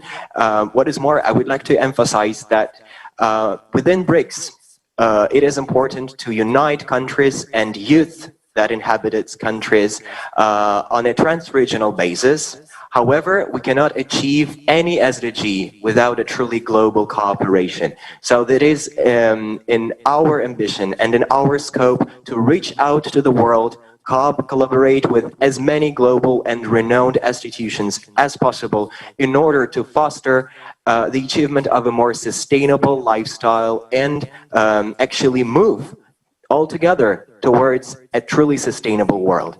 So with these words, I would like to thank all the panelists, all the honorable guests and distinguished participants for taking their time and assisting at this remarkable event, at the final event of From BRICS with SDG campaign.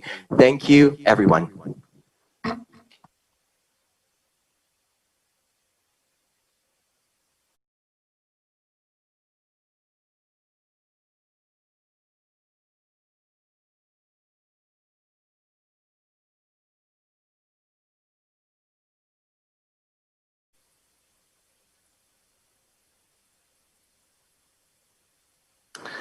Thank you very much, everybody, for being with us today. We're incredibly happy that the BRICS Youth Energy Summit has finished for the third time. We are incredibly thankful to all the guests who's been here, all the higher representative of official authorities, of public organizations, companies, and of course, young people who participated in various projects of the BRICS Youth Energy Agency throughout the years and will take part in other projects after today's summit. And we are incredibly happy that this event is over, although we're a little bit sorry that this amazing event has finalized today. So I would like to invite you to take part in our flagship programs, projects, the BRICS Youth Energy Outlook. It will be released next year as well. Also, please consider our website, and also, if you are interested in the activities of the BRICS Youth Energy Agency, please join the BRICS Youth Energy Agencies Network, BRICS YEA Network, and become a part of this global community. So, BRICS Youth Energy Summit is over. BRICS driven, youth powered. Goodbye, everybody.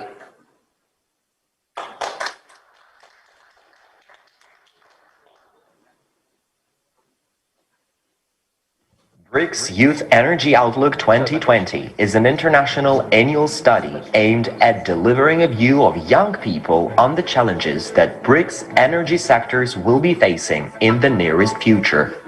Since 2018, young researchers from 5 countries, guided by the BRICS Youth Energy Agency, have developed the outlook to see better the pathways for the energy sectors of the developing world. Annually, the relevance of BRICS-related energy studies increases. The last year edition of the Outlook was developed by research groups from 13 leading BRICS universities, which united 100 promising young scientists and research fellows. The spatial topic of the Outlook was dedicated back then to the prospects of natural gas as motor fuel. In 2020, the Outlook welcomed almost twice as many young developers and almost tripled the representation of leading universities from BRICS countries. Along with the ambitious 20 topics which define the pathways for the energy industry, young people introduced their vision of the black swans that the BRICS energy sectors faced historically and are potentially to face in the future. BRICS Youth Energy Agency strives to create an inclusive and innovative environment for young researchers and professionals, scientists and students, so that together they could make their contribution to BRICS energy cooperation.